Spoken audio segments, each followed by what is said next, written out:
such an evil age. We're like flowers in a cage. What a tone without pity can do. We have problems, many problems. We need an under.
Good morning, everyone. Yesterday's very thoughtful conversations, like all good discussions, left us with more questions, more challenging and deeper questions than we started with. We're picking up the thread again today, the second day of the SNF conference on humanity and AI, pushing the boundaries of our knowledge even further as we continue to explore questions on the relationship between humanity and artificial intelligence. We are pleased to introduce Suguen Chang, artist and researcher. Suguen has been exploring the intersection of art and science research for the past 10 years, exploring themes around humanity, AI, and emerging ecologies. Most recently, Suguen's focus has been on relational robotics, in which she connects her biofeedback to environmental projections and multi-robotic systems as a poetic duet. Thank you.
Artificial intelligence presents challenges that question the very core of our democratic societies. Can democracies, as they are structured today, survive the emergence and consequent dominance of AI, especially within the hyper-fragmented global landscape of social media and weaponized misinformation? If AI is designed to cater to our individual needs, how will we be able to form common bonds? And what will the communities of the future look like? Does AI challenge the very essence of what constitutes a public space and what an AI-dominated public space would look like? The next session will explore what artificial intelligence means for democracy and civic discourse.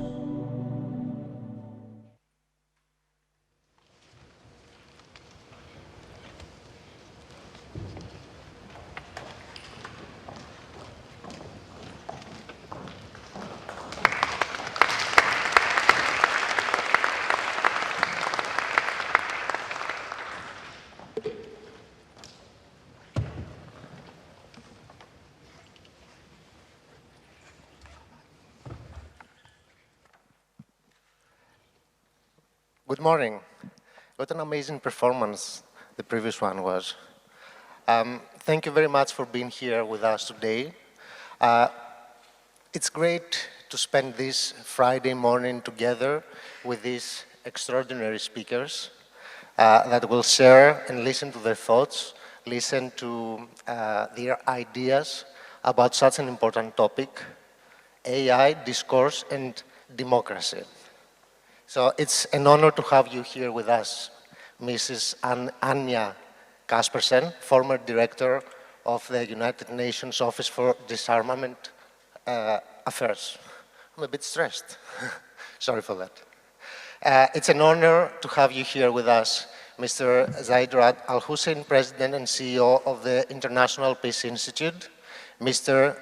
George Zarkadakis, leader for Future of Work at Willis Towers Watson, Mr. David Simas, CEO of the Obama Foundation, and we have the pleasure to welcome Mr. Kevin Rudd, President and CEO of the Asia Society and former Prime Minister of Australia. My name is Thanasis Stroboukis. I'm a journalist specializing in data journalism during the last few years, and I'm a project manager at IMED Lab, which IMED stands for Incubator for Media Education and Development. So, artificial intelligence cuts to the heart of how we live, how we interact with each other, and most importantly, how we participate in democracy. If you have a cell phone, you are already interacting with artificial intelligence. If you are a doctor, an algorithm is probably helping you diagnose a patient. If you are single, an algorithm might find you a mate, but just wait until this panel is over to do so. But some algorithms have a more critical effect on our livelihood. Autonomous AI systems are used to cut jobs in several industries, which means replace jobs, replace workers. They decide who gets a loan, who gets a job, or who is eligible for government benefits. They predict who might be an offender, and thus affect the judicial process. They are used in questionable surveillance programs, influence public discourse, dictate government behavior, or challenge electoral integrity by increasing polarization, hate speech, misinformation, new forms of political advertising, and foreign interference. Keep in mind that these algorithms are black boxes. We don't know how they have been developed or what data trained them, and no one can justify their decisions. So one could say that the cornerstones of democracy are under threat: the freedom of speech, the right to privacy, equality, voting, and minority rights are under pressure by the lack of transparency, accountability, effective regulation, mainly concerning personal data collection and citizen profiling, and finally, the monopolization of these digitized systems. So these are some of the issues that we will discuss here today. As you can see, I'm not alone. I have two iPads with me. The first one is, it has my notes, and the second one hides inside an artificial intelligence journalism, who is smaller, unfortunately thinner, and maybe it's smarter than me. So let me explain you what will happen. This system will record our conversation here today, and then it will send it to its speech-to-text service on the cloud, and then using a very advanced algorithm, a language model that uses deep learning to produce human-like text. You might have heard the term GPT-3. It will generate questions for the speakers. So at some point during our discussion, you will see behind me on the screen some of these questions, and we will ask them together to the speakers.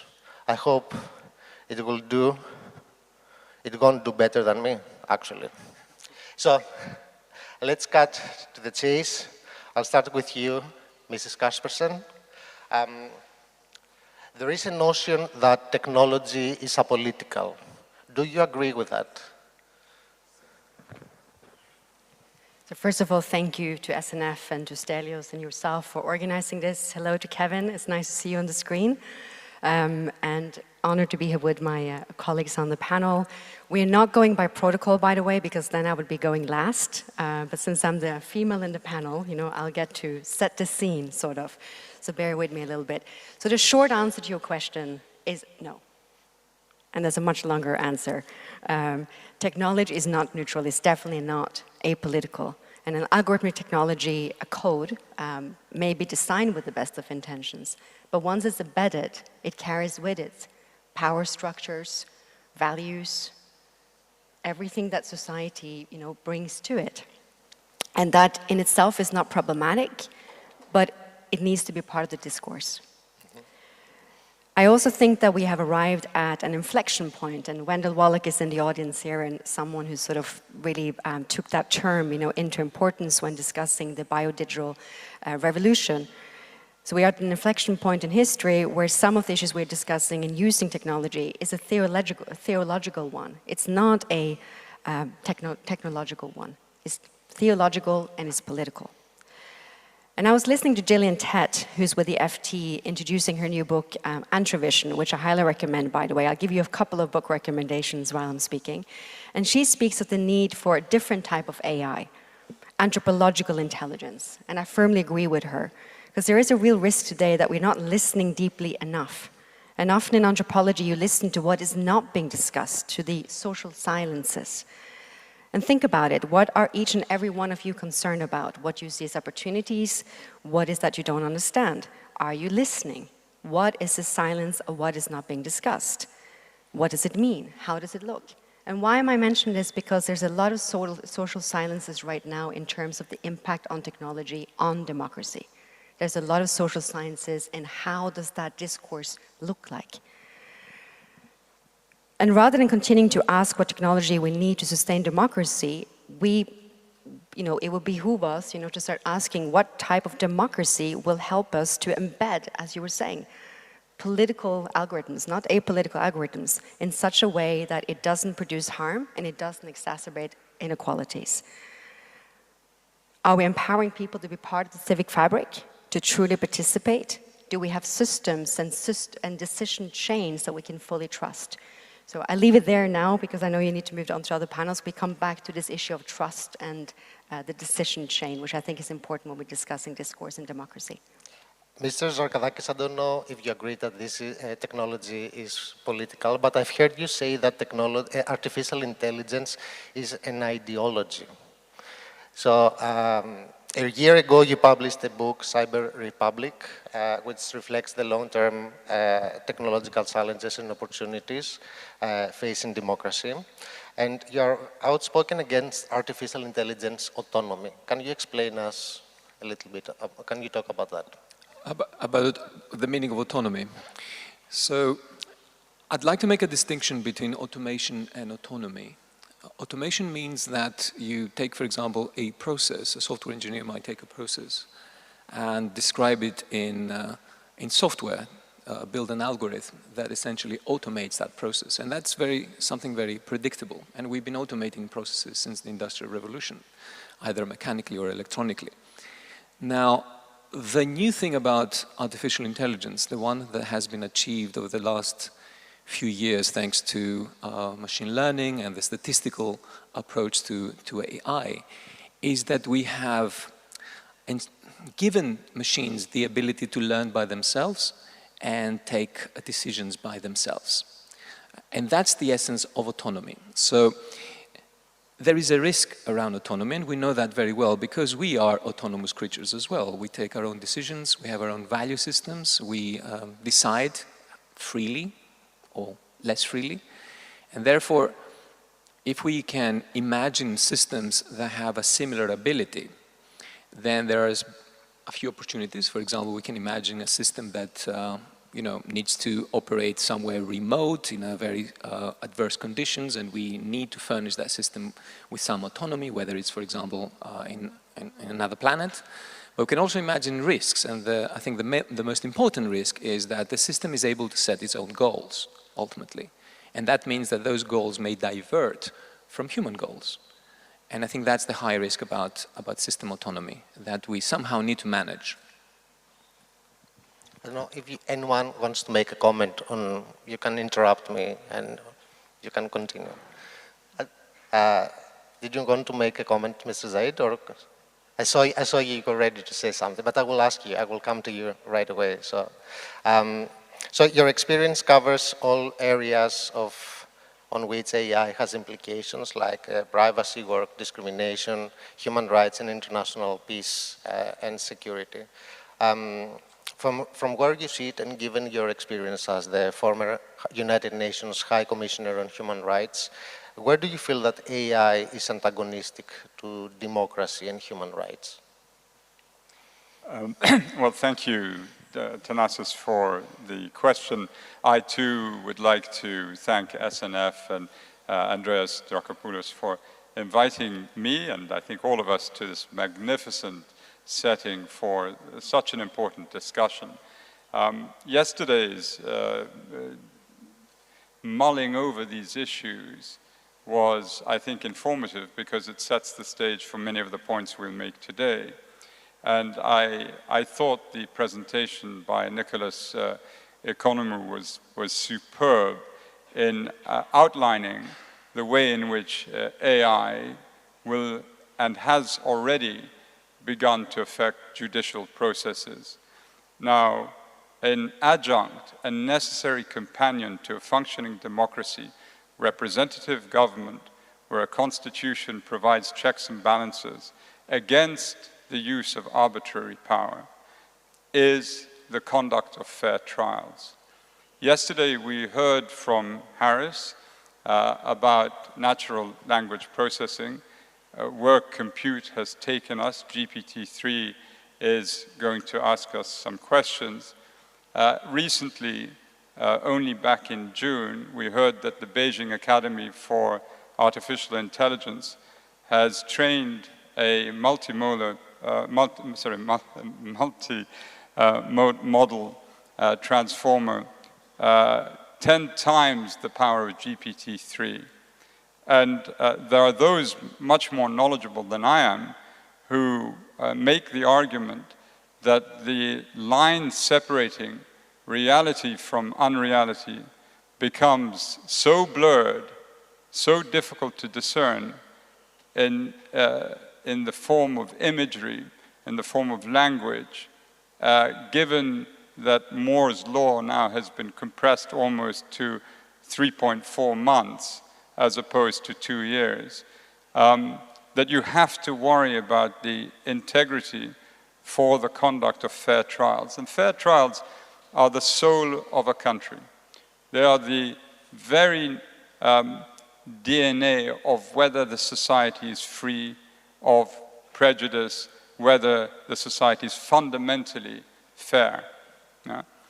But if you arrive at a situation where a judge, a presiding judge, cannot possibly, or let's say a defense counsel cannot possibly distinguish between what is real from unreal, requiring algorithms to discern whether the evidence is material or not, you can see the problems that societies are going to face. And once you pervert the judiciary from that possibility of assuring democracy, some sort of scaffolding that would hold itself over time, we are in deep peril. Finally, just one point that was raised yesterday, and I think there's a confusion here. We ought not to be talking about values, because it betrays a lack of understanding of what law is, human rights law. International human rights law is not discretionary. It's not some sort of add-on or some sort of dressing. It is binding law on those countries that accede to principally 9 core international treaties. And then there's an international standard that it's set. Values you can discuss endlessly, ad nauseum. Many of them are tradable. But the right to be free of torture is not a tradable issue. I'm sorry, we're not going to discuss it. There are certain things that are inviolable. And this is something that technologists must know. I have to say, I was very impressed by what Bing Song was saying yesterday. And she's absolutely must be right about her analysis when it comes to Confucianism. And here, Kevin Rudd, if there's anyone who knows China from outside of China, Kevin is the one to help us here. But there was something missing when she talks about compassion and she talks about harmony. And yet, of course, we all understand the situation in Xinjiang and the Uyghurs or in Tibet. And it's sort of, I'm not saying what she was saying was wrong. I'm just saying that a little bit of modesty, I think, would bring to the forefront what it is that we are trying to talk about. And Andreas Dracopoulos spoke about a shared humanity. So we're not going to sort of be afraid of raising the difficult issues. And when you're the victim of the most vile persecution, that also has to be raised. And the problem is, of course, that AI may, in the hands of authoritarian governments, the more powerful it is, the more difficult it is for us to maintain a sense of our humanity. One follow-up question. I think that there is a problem because the artificial intelligence is mostly developed by private companies. Is it in their interest to protect human rights, or does it go against their business model? Because right now, artificial intelligence is not regulated in a way. There is a conflict there, isn't there? Yes, I think this was raised throughout the discussion yesterday, and so I won't go over the points again. But clearly, when you are, I mean, we'll go into the privacy issues in a few moments. But when you have a form of reductionism, we can measure the extent or discuss the extent.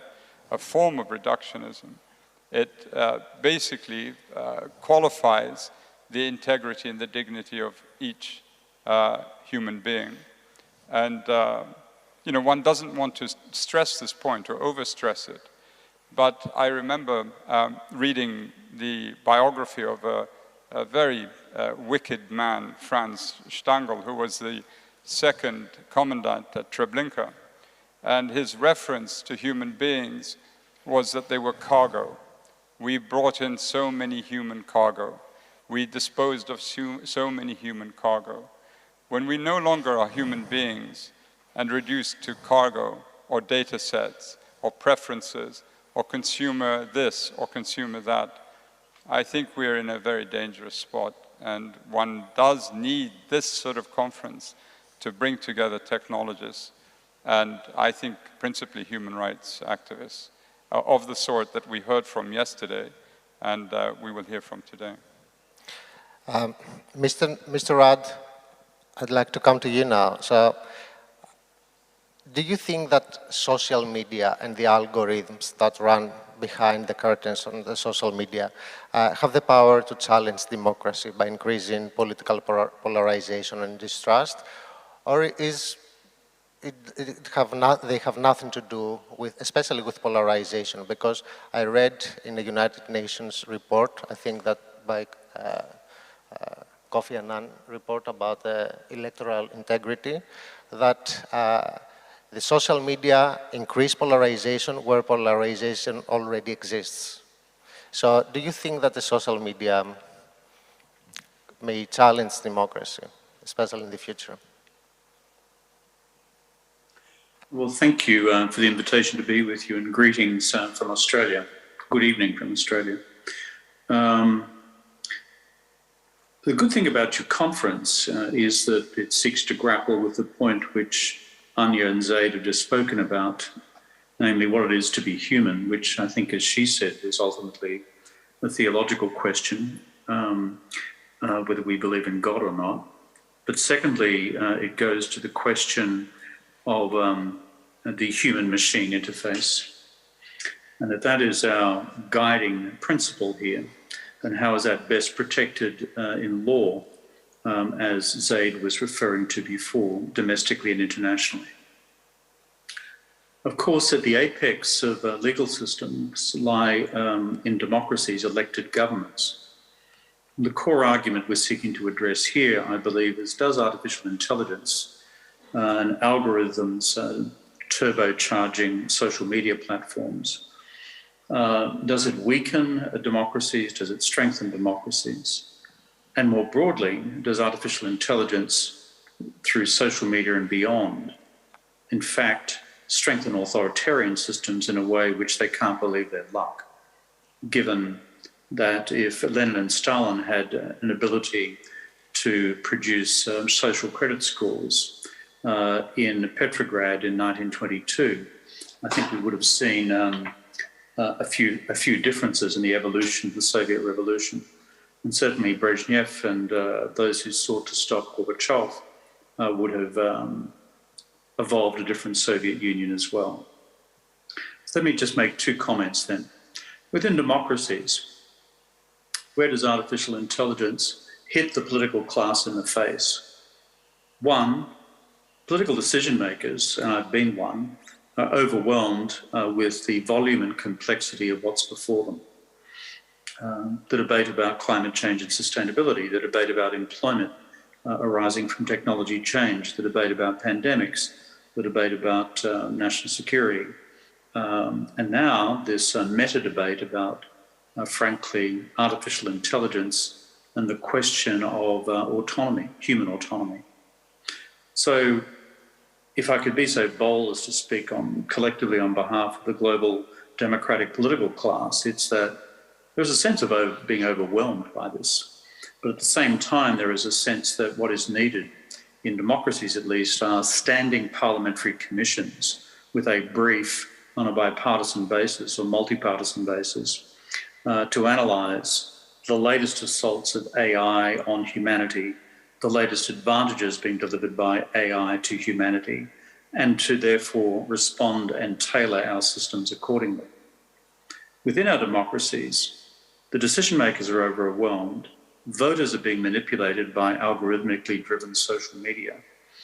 For example, I detest Rupert Murdoch, but his algorithm implanted in Facebook shows me every day at the top of my feed everything that Murdoch's papers in Australia have produced in the last 24 hours. Apply that across the wide democracy, then you have a problem, both in terms of real news and fake news. But the consequence you referred to before, which is the balkanisation of our democracies into permanently warring states, to the point where they become actually systemically dysfunctional. And then, finally, the actual agents of influence who seek to undermine our democracies themselves by algorithmic manipulation of data, information, news, as well as the destruction of physical electoral processes in themselves. So these are foundational and systemic challenges. So unless we have a dedicated capacity at the peak of governments, creating the technology and policy and human, shall we say, connection on a daily, weekly basis to inform decision-making by democratically elected governments and politicians, bit by bit, we will lose our democracies. Final point on authoritarian systems. I've lived in quite a few around the world, and I've studied a number as well. Many within authoritarian systems presently can't believe their luck that this may have saved their bacon forever. That is, the ability to socially credit score, the ability to facial recognition everybody, the ability to sustain a system such as that has hitherto by and large not really existed. And turbocharging that again with the economy, planned economies applying AI to understand how markets operate, now to those running those sorts of economic systems, may also seek to supplant economic freedom as well. So this is existential, in my judgment, for both systems of politics, democratic and authoritarian, which is why it's good that you're convening this conference on this subject. Mr. Simas, I think that the Obama's campaign was the first to use big data as to rally individual voters. So many characterize this practice, this political micro-targeting, as controversial. How would you comment on that? Echoing what everyone else said, thank you so much for the panel and for your respective participation, and Andreas and the rest of the team at SNF, thank you. Elections are the way that, at least when I think about the three principles around democracy, around natural rights and the rights that every individual has. Number one, the consent by popular sovereignty. And then the third piece around toleration, elections implicate the last two profoundly.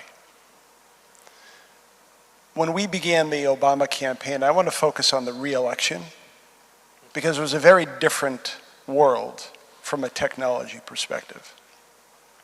Going into the re-election of a president of the United States, we began with a certain set of principles around what messaging could be and could not be. So we were operating with a series of constraints that were a North Star consistent with the themes that the elected leader wanted to represent. But after that, now you get down to a situation where for us, there were 7 states that were up for grabs. Within those 7 states, there were roughly 1.1 million people who were identified through our predictive modeling as being persuadable to either vote for Governor Romney or to re-elect President Obama. So on a state-by-state basis, on a county-by-county basis, then we developed an entire strategy and set of data sets that gave each and every individual in those communities a set of scores. And on a nightly basis, we conducted 6,000 interviews that then fed into the predictive model so that the campaign infrastructure had every single morning an updated list of targets, and mind the language here, in the battleground states. Score number 1 was, what is your support score? And we were focused on people with between 45 and 55, the middle of the electorate. Number 2, turnout score. What is the likelihood that you're going to actually vote? 10, you're certain to vote.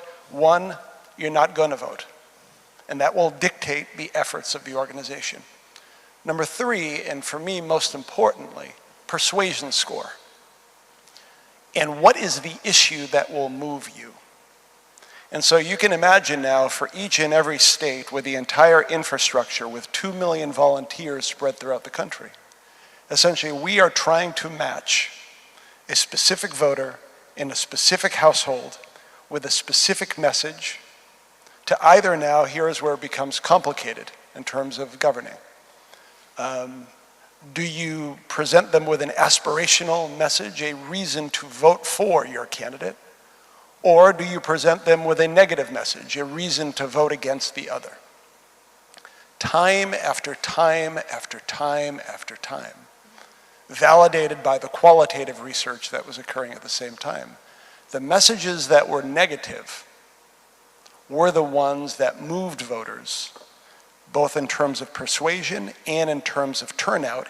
And then once early voting began, you're able to look at the data on a nightly basis to see who is voting, not how they are voting, but who is voting.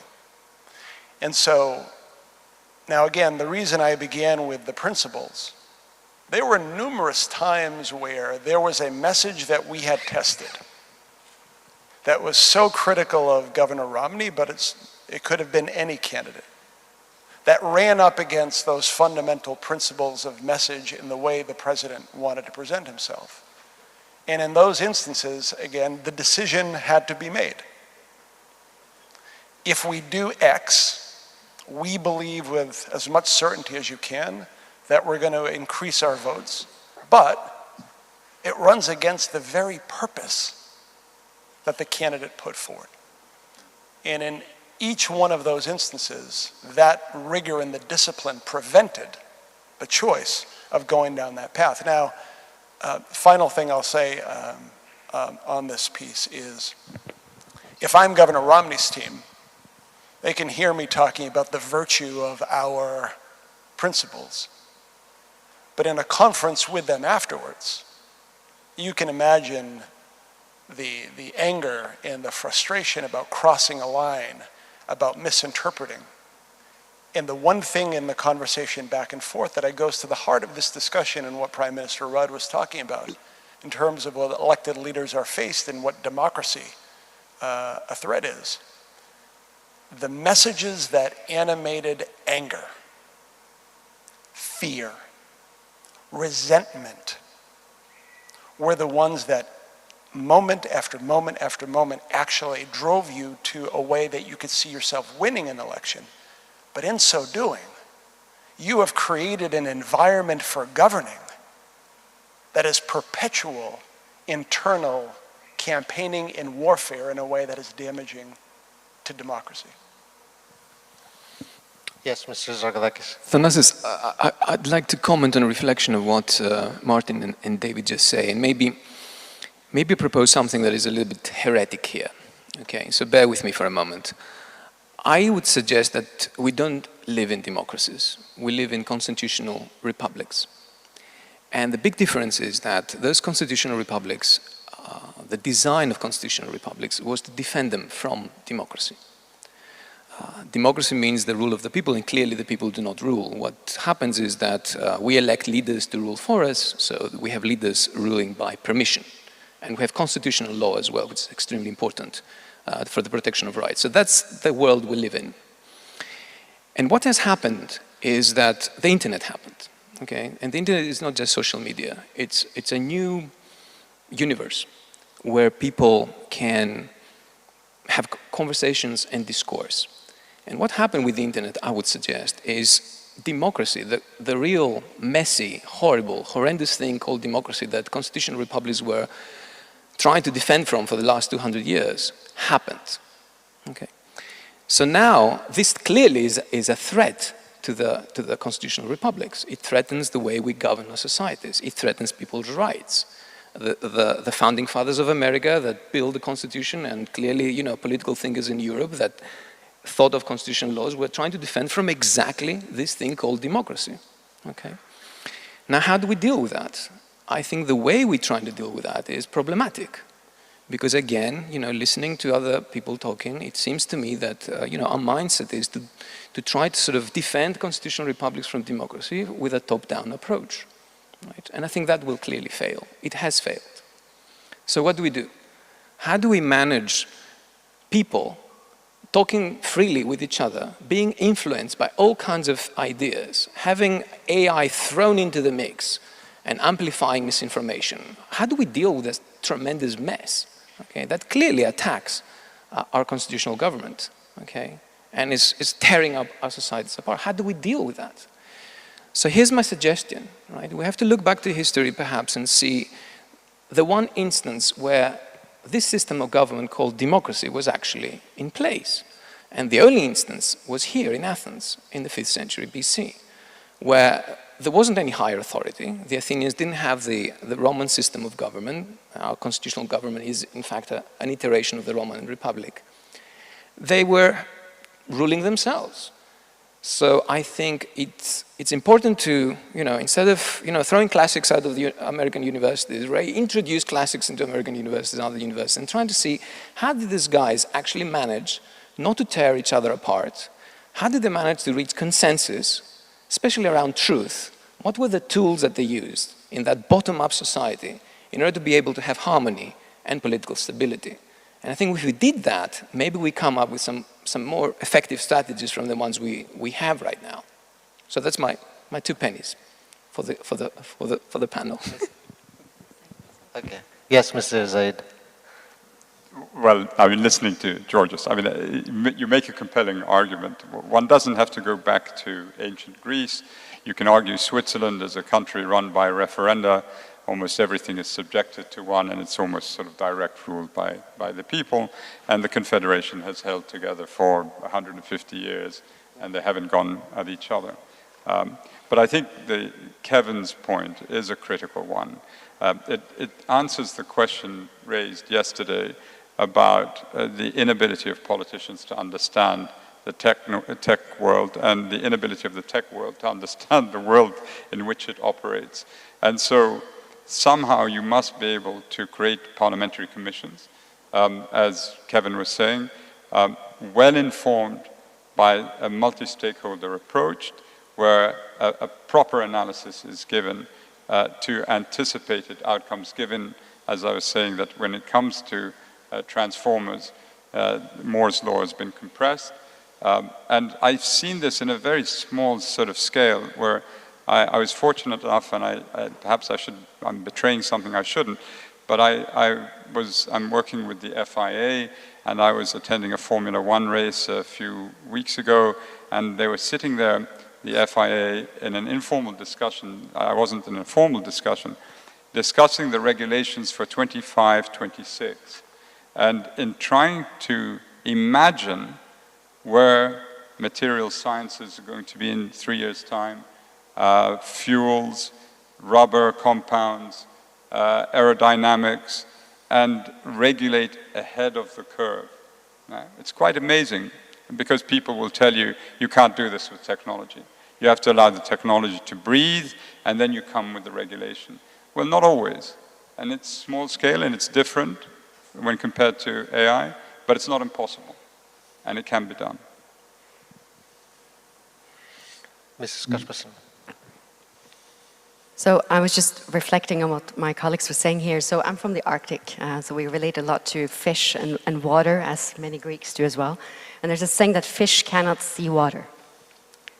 And that's sort of where we are in terms of algorithms as well. It permeates our daily life in such ways, and it permeates our decisions, it permeates how we live life, the human condition, that you refer to, in such ways that we can't see it any longer. And that's what I meant with the social silences, what is not being discussed. And when I was listening to Kevin speak, I work, my background is not really in philosophy, although it may have sounded as such when I was answering your first question, is in international security and warfare. And we can get to that, but certainly, these new technological sort of breakthroughs, have huge impact on strategic stability and will have so for many years. But what does worry me, and one of those social silences that concerns me, is something that Kevin said, which has to do with the agency of influence. And because what technology is, so AI, for example, the way that it allows us to enhance how we correlate data, but we're not really reflecting how that in itself doesn't bring causality. But yet we embed these technologies in ways that induce certain causality. It is also shift in, that in itself shifts the agency of power. It shifts the agency of who makes decision. And do we trust in those decision-making processes? What is the transparency? And I recently read this book by Daniel Kahneman called Noise, a Flaw in Human Judgment, which I highly recommend. And his comment is on organizations and how organizations have a lot of noise. And noise means variability in outcome, as opposed to bias, which is more a common error, something you do every day, something that we certainly embed into our technologies, going back to the first question. How do we scan our societies, scan our democratic processes, scan, the agency of influence for that type of noise? What is the noise? What are the silences that we're not fully addressing? And then to the point that Kevin was making, about authoritarian states. See, I'm concerned that we are entering an era we're going to have what I called accidental autocrats, accidental digital autocrats, because everyone now has this immense amount of data at our availability.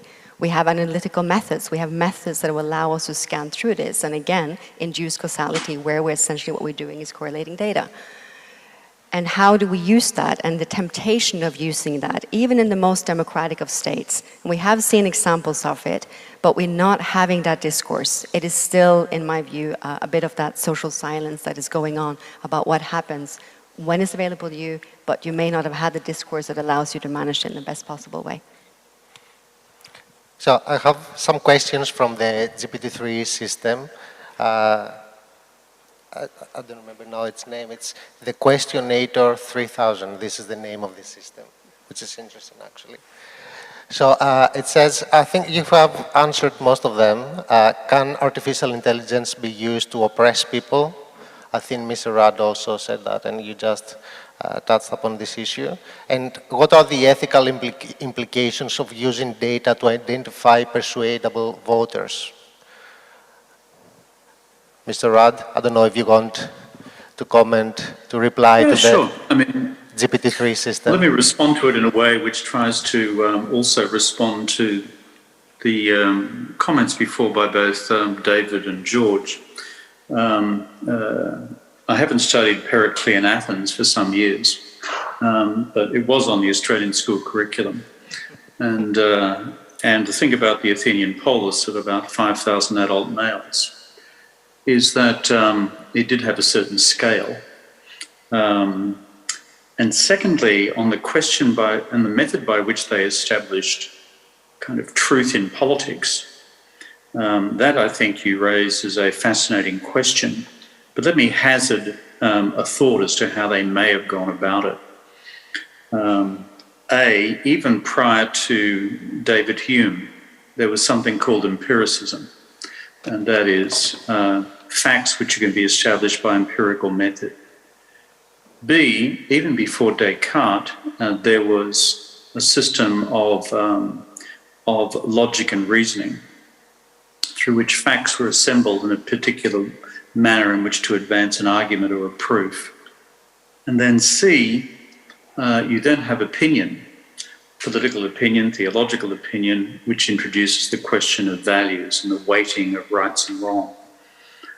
And in many respects, the nature in which political discourse occurs hovers around those three things. And in an optimally functioning democratic system, they are in proper, as it were, balance with each other. The problem that we have, and I've really taken before by the comment that was made by David in the Obama 12 campaign. And I've spoken to the Romney campaign as well, David, about how they ran this and the internal questions that you had about, do you go down the road that we as it were, social democratic progressives know you can go down, fuel anger, hatred, fear, anxiety, as they all turbocharge the certain parts of the brain towards a political particular conclusion, or do you do what Obama did in 2008, and it was hope and change, which will give you a less decisive vote-changing impact. But my point is, and I go back to the argument about parliamentary commissions, permanent parliamentary or congressional commissions, is the ability to have an impartial body to the greatest extent possible representative of multiple parties, but also advised by technocrats and others, on the extent to which facts can be fact-tested, that there is an element of reason involved, and that opinions are welcome. And we don't get to a stage in certainly my country's electoral process and in Trump's America most recently, where facts by the Murdoch machine, now using algorithms themselves, are thrown completely out the window because it is a good business model, but it also, as a consequence, creates warring states within democracies and renders those democracies dysfunctional because no one can talk to each other. On the most simple proposition, therefore, bringing together the Athenian polis with, frankly, the observations made by David, I think a national parliamentary commission and/or bodies which are authorised with fact-checking in a manner which is not Big Brother, but which is open, transparent, and, as it were, empirical, is now essential because of the ability to algorithmically manipulate the truth and turn black into white on a daily basis. Yes. Picking up on that, but also echoing what George said, one of the things that we saw during that campaign in that I have continued to see over the past 9 years, and if you just look at data around levels of trust, which for me is, of any data point, that is both the most difficult to understand in some ways, but paradoxically, it's also the holy grail. That if I can't depend upon you in some basis of reciprocity, then any notion of community falls apart, and we turn into warring tribes. The one place where there is a modicum, a less of an erosion of trust is local.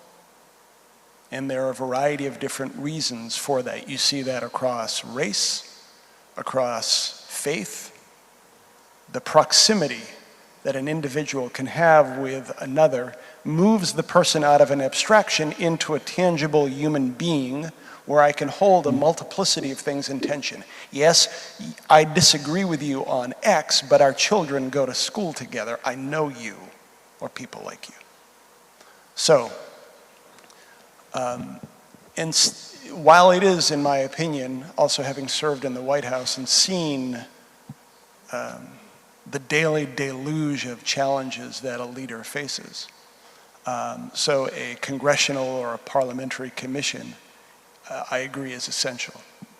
But the notion that George, I believe, has advocated and others have around not a recreation of the polis, but citizen assemblies as a new form of institution closest to people to dealing with the new reality of trust, where to the extent that now my daughters, and the panel yesterday with the young people was, no offense to all of the other panelists, but was joyful and my favorite, they have all of the world's information, true and not true, at their fingertips in a way that no other society has ever had on the planet. Right? They have that. And so the need, and for me it explains in one way the lack of trust with the hierarchical institutions where in the past they could be the arbiters or discerners or the demarcation points of truth. But I can find that on my own now. And so instead of an erosion which has occurred of essentially vertical truth, there is a way to think about horizontal trust. And beginning to build back and using community councils in a community form of greater representation as a bulwark against AI, where then I also believe, and we can get into it later, that's where the promise of AI, in terms of a way to strengthen notions of representative democracy, come into being. What will a political campaign look like in 10 years?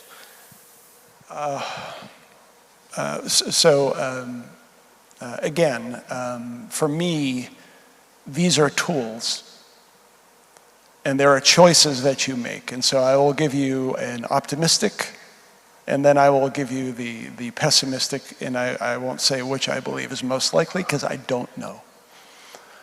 So on the optimistic side, one of the ways that you can counteract the negative messages that people are receiving every single day is by essentially relationship maps, where you know that I don't know whether to believe A, B, C, or D, but I trust X person or Y person, and I will default to them to be a proxy for me, to help me reason with this.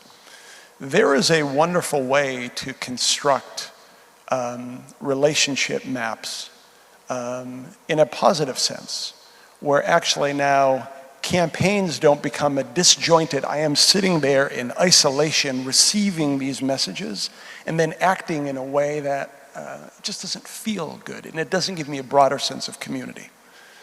My first campaign, I was 7 years old, and it was an old Massachusetts-based machine ward politics, where everyone knew who the precinct captain was, everyone knew who the ward captain was, and the relationships around this thing called an election. My memory of it was just amazingly uplifting. And so in one version, you can, if the choices are made in a specific way, use it to create community broadly stated. It's got all the challenges, and now to the challenges. You can take the same relationship map, and instead of now weaponizing messages against candidate A or candidate B, you can imagine a scenario where I, on an opposing campaign or a foreign actor, conduct a relationship map for each one of those 1.1 million people in those 7 battleground states. And either through deep fakes or real fakes or some other kind of targeted message, begin to attack the credibility of the person close to you, because that's knowable online. And so now you can imagine that even as I lose faith in a broader sense of the electorate or the institutions, there's a way now to begin to erode that sense of trust, even at the elemental level where it presently exists. And so, again, these are choices, but to hearken back to my favorite founding father, Madison, who in a couple of the Federalist Papers, when he was talking about Athens, talked about this, the choice between the mob and reason. And I think his quote was that even in the assembly of every Athenian were Socrates, the impulse of the mob is still there. And so this is where the basics of humanity in having an entire leadership core in communities to serve as a guard against this, I think, is essential. So hopefully that wasn't too dark, but if it was, well. I see Mrs. Zaid and Mrs. Anya also, Mrs. Kaspersen also wants to make a comment. No, listening to you, David, I mean, you make, I think, a very strong case for dismantling what it is that we have seen in terms of the assault on opinion, on the right to opinion, which is an inviolable right. The right to freedom of expression has a check on it, which is incitement to hatred and violence. But the right to an opinion is the basis for the right to freedom of expression, the right to freedom of association and assembly.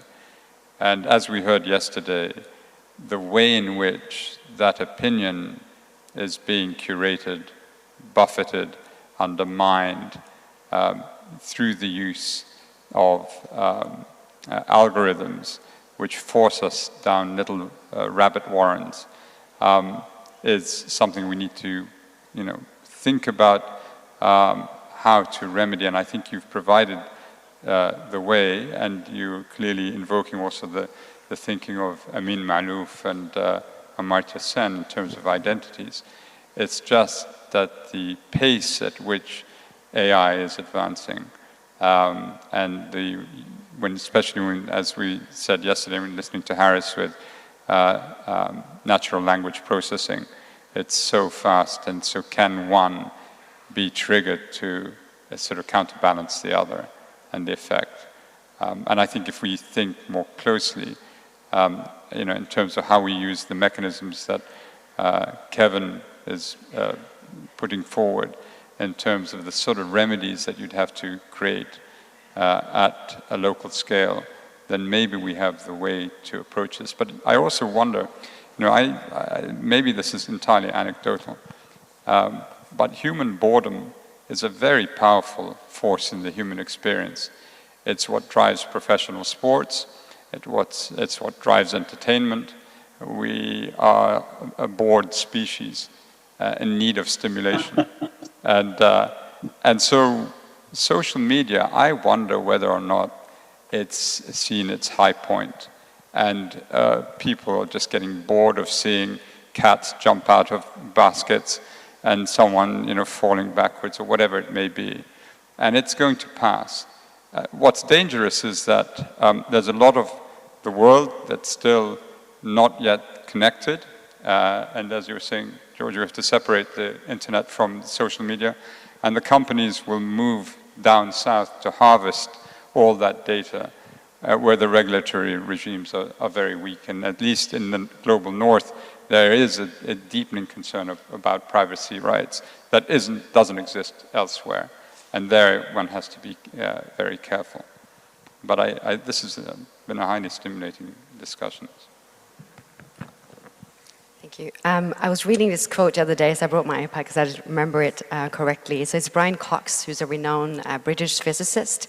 And building on Hannah Arendt's, sort of fundamentals of civilization, he says, for a democracy, a modern scientific democracy to function correctly, then we need as many citizens as possible to at least have an understanding of the scientific method, if not the fact. And what you're referring to, David, is the method. And that's what I meant with the social science around the method. We're discussing many of the perceived facts and their impact, this correlation, not causality type of thing, but not the method that's being used, and how so much of our democratic processes, when you look at purchases done by governments, organizations, is based on, and this really bizarre thing, advertisement technology companies' methodologies. Looking at the human condition as something that should be optimized to have greater metrics or greater results, or to analyze all these things, and we're not really questioning it. And I just wanted to go back to, I said my core discipline is something else. I'd be certainly happy to discuss those issues as well, because there's a lot happening in autonomy, in warfare, etc.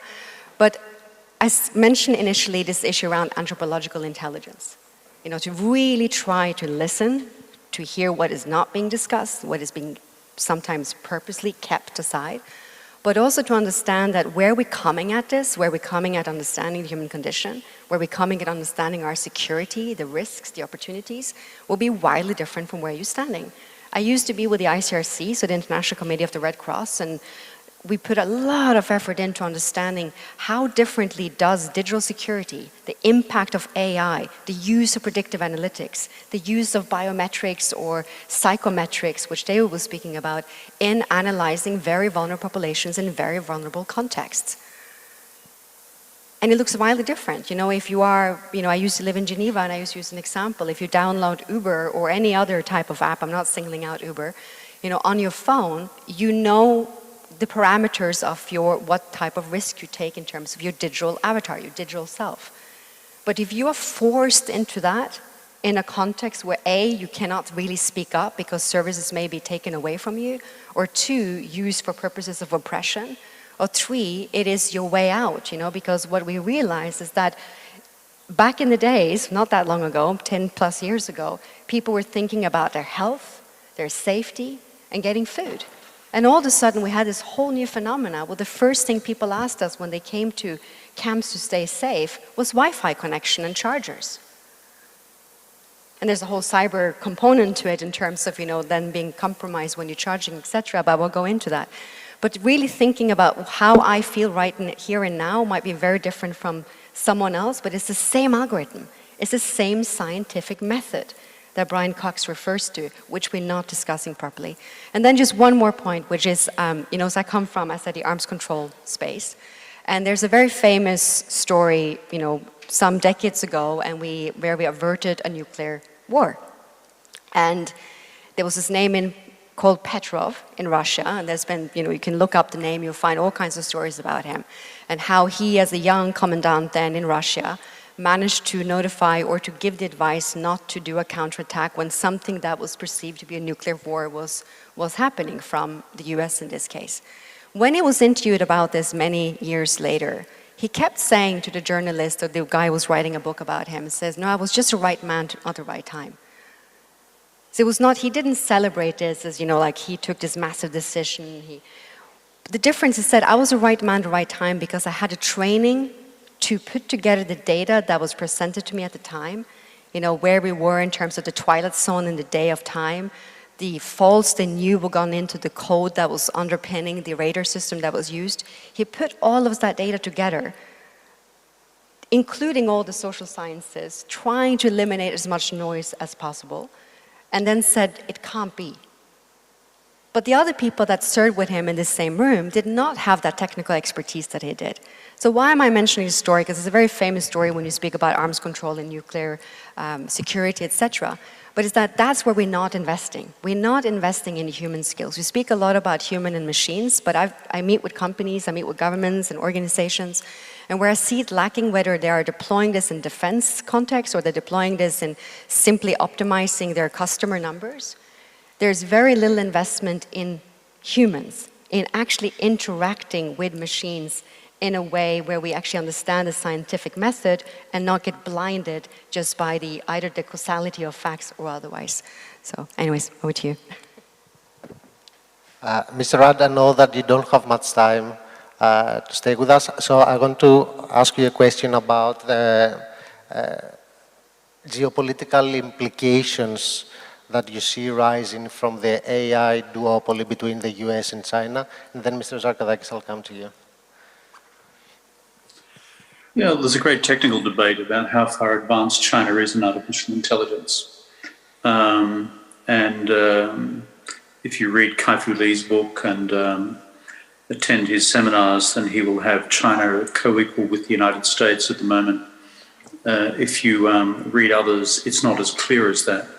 But there is a superpower race on at the moment in terms of artificial intelligence. And you don't have to go far to read, I think, Xi Jinping's 2017 directive to the Chinese system to become the world's dominant AI power by the time we get to 2030, because of the conclusion that this animates all elements of national power, economic, military, and the rest. Anya's referred to her profession in terms of arms control and disarmament. What horrifies all of us in the field is simply autonomous weapon systems and the application, frankly, of autonomous systems and algorithmic responses to weapons of mass destruction as well, as the decision-making time becomes narrower and narrower. So that is part of the reality. When you have superpower rivalry as intense as is now and likely to be the case in a competition, a strategic competition for who will write the rules of the international system for the 21st century between democratic America and authoritarian China. AI is now part of the race, which brings me to the second point, which is in democracies, taking up Anya's point before about the absence of, shall we say, the disciplines of scientific reason on the part of our voting public and broader population. That is true. And the reality is that when you have constraints within democracies because of that, but you're dealing with unconstrained elites in authoritarian states who are not about to have an ethical seminar about whether to use power or not, and to use military force or not, you are presented with an asymmetry, which I think is one of the an ethical asymmetry, which is a huge problem in international relations.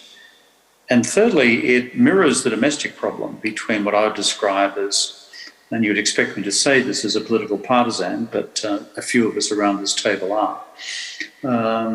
If you are on the progressive social democratic side of politics, then you do believe in something called empiricism and reason, as well as universal values entrenched in various laws, domestic and international, and bills of rights.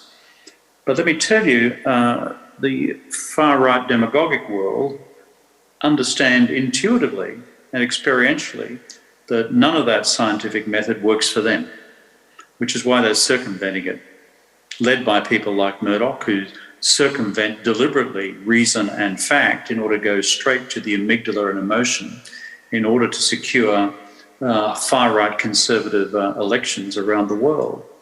And similarly, others who seek to manipulate the process as well. And it's like an analogy to what I described as before, the asymmetry between democracies on the one hand and authoritarian states internationally, is the asymmetry domestically between folks who are engaged in electoral politics and democracies, like David mentioned before, choosing not to, frankly, lie with emotion-driven negative campaigning when it's not accurate, even though it could be effective, as opposed to the far-right demagogic, often hate speech-laden approach to politics, which has no ethical qualms whatsoever about, frankly, exploiting that opportunity and celebrating the fact that there is no scientific method.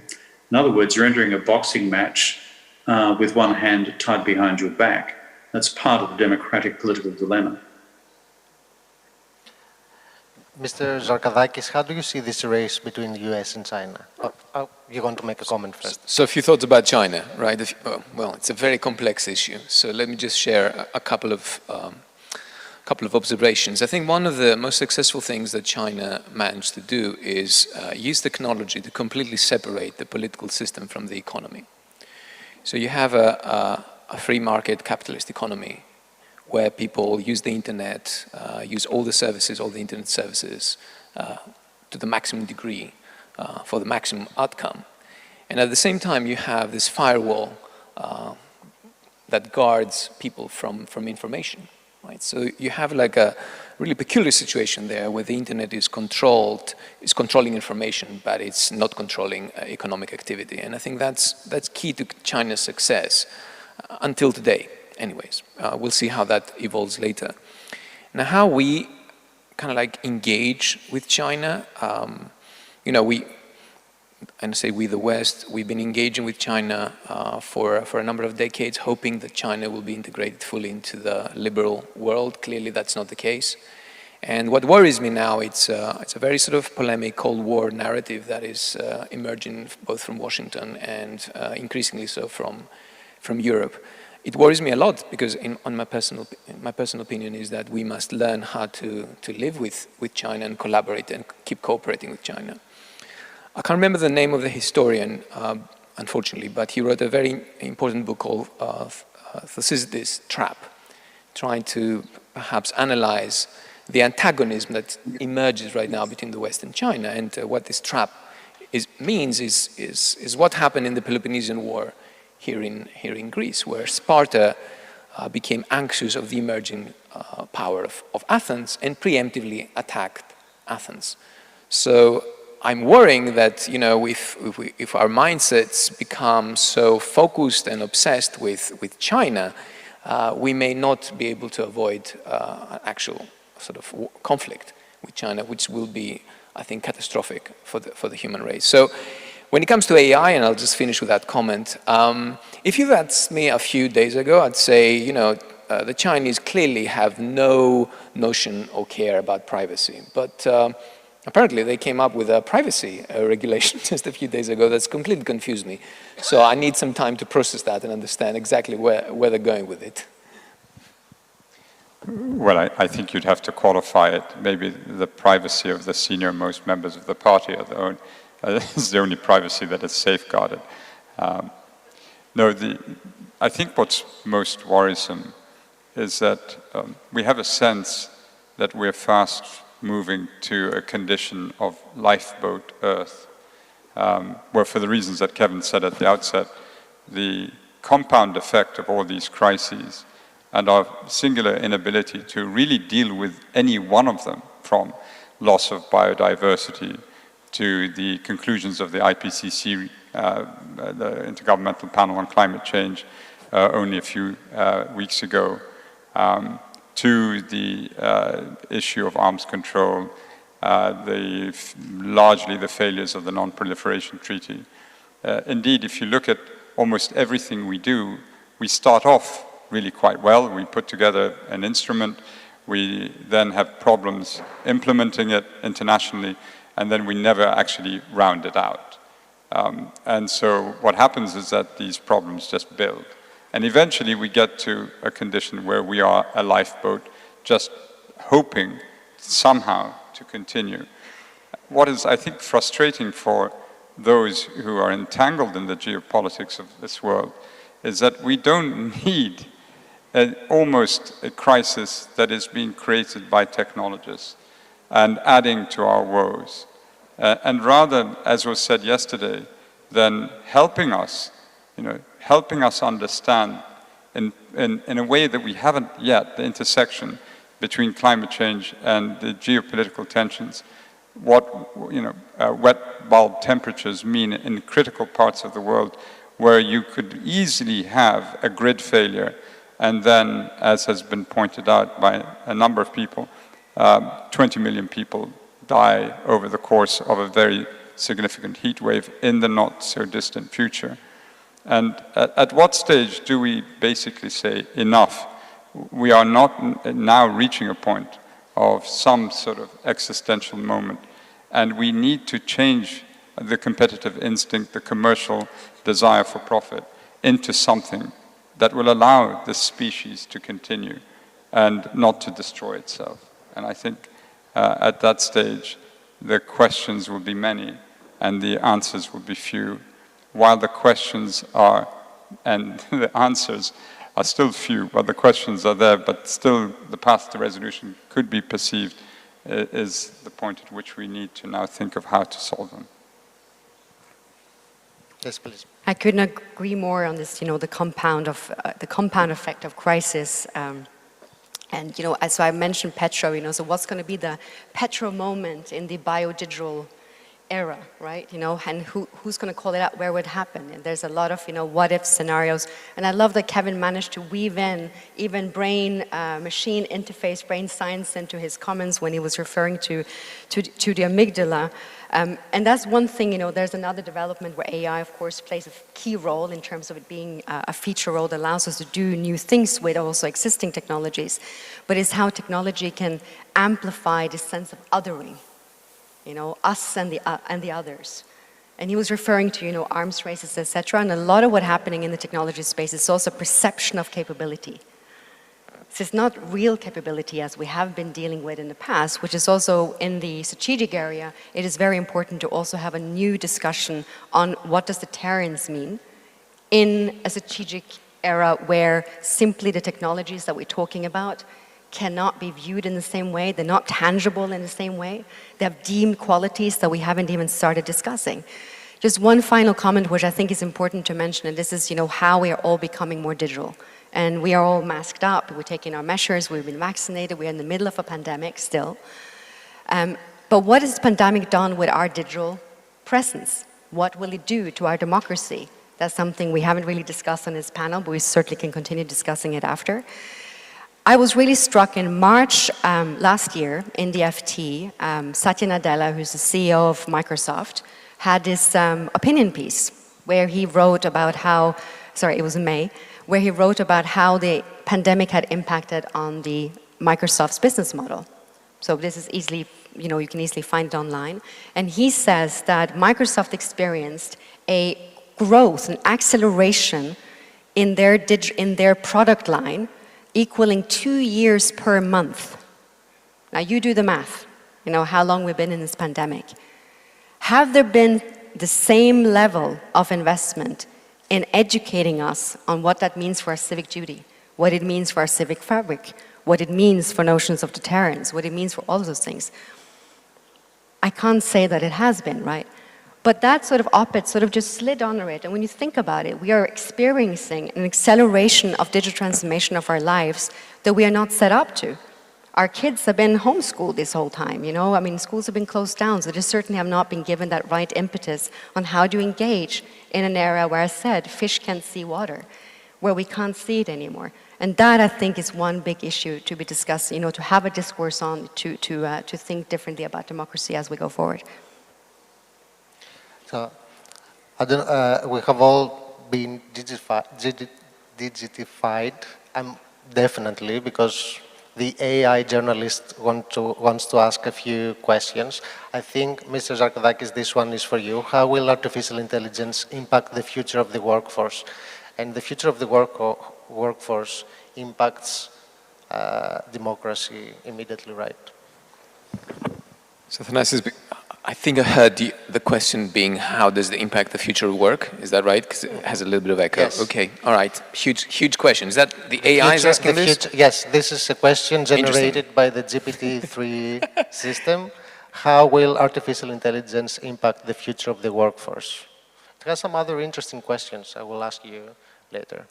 So fantastic. So I'll try to be as brief as possible. There's a lot of debate around how the automation of processes in companies will impact work. I think that at least my opinion on that, from trying to understand the different sort of views, is that we'll definitely have a dislocation effect, certainly in some industries that are industries of efficiency, like, for example, transportation, logistics, where efficiency is important for their business models. But at the same time, we will have what the economists call a compensation effect. That means new high-value jobs will be created in the services sector that will enable the economy to create new jobs to serve those high salaries. So I don't expect personally that we will see, you know, the end of work. That's my humble opinion. What we will see, however, and I think we should focus our policies towards that, is fast innovation, you know, creative destruction in the economy, if you like, which I think it's really important for two reasons. One is because creative destruction, and I think is shown in the data, it's not just an opinion, creates jobs continuously and also creates growth without an environmental footprint. So therefore, and that goes now to the politicians, is how do we create policies whereby people will be able to contribute to that innovation economy that has a very big risk, and the big risk is that the job that you're going to get may not last for long. You know, you may work for a startup, for example, you know, for a couple of years, the startup fails, then you stay unemployed for another year, and so on and so forth. So how can we create, I think, something like flex security, for example, that Denmark has? How do we create this? How do we transform the state into an insurer and an investor state rather than simply a regulating state? And I think that will be the big question for the 21st century. Mr. Zaid, do you see AI disrupting established democracies in the world right now? Or not right now, maybe in the future? I think, Thanasis, the response by all of us is that the threat is very real. And it was, I think, the consensus almost of many of those who spoke yesterday. That doesn't make sense, the consensus of all of those, that unless we think through how best to regulate this, that left on its own, it carries pernicious effects, yes, which would undermine democracies for all the reasons that were mentioned now. You know, all countries are works in progress, democracies included. All of them are potentially fragile. All of them can be destroyed by a handful of reckless politicians or technologists, or both, with plenty of money behind it, and a largely sort of indolent population. So we must be sort of cautious, we must be concerned, we must be anxious. We mustn't be totally dominated by fear, but we must be driven to hope that this sort of combination of all of the points raised over this particular discussion would lead us to some sort of way out of this. And I think it's, someone said to me once that the art of a successful life lies in making small adjustments.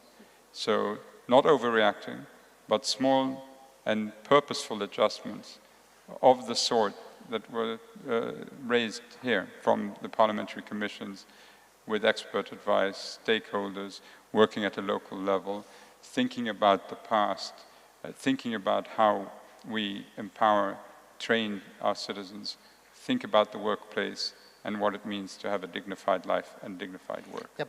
But the problem is that technology moves very fast. Can we keep up with all the advancements? Do we have the time to do what you said right now?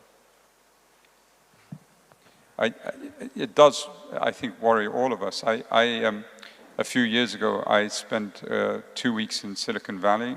I saw myself, as many of us who were working with the World Economic Forum, and Anya was with the forum at the time, how a young man with a severe disability was driving a vehicle through his thoughts alone.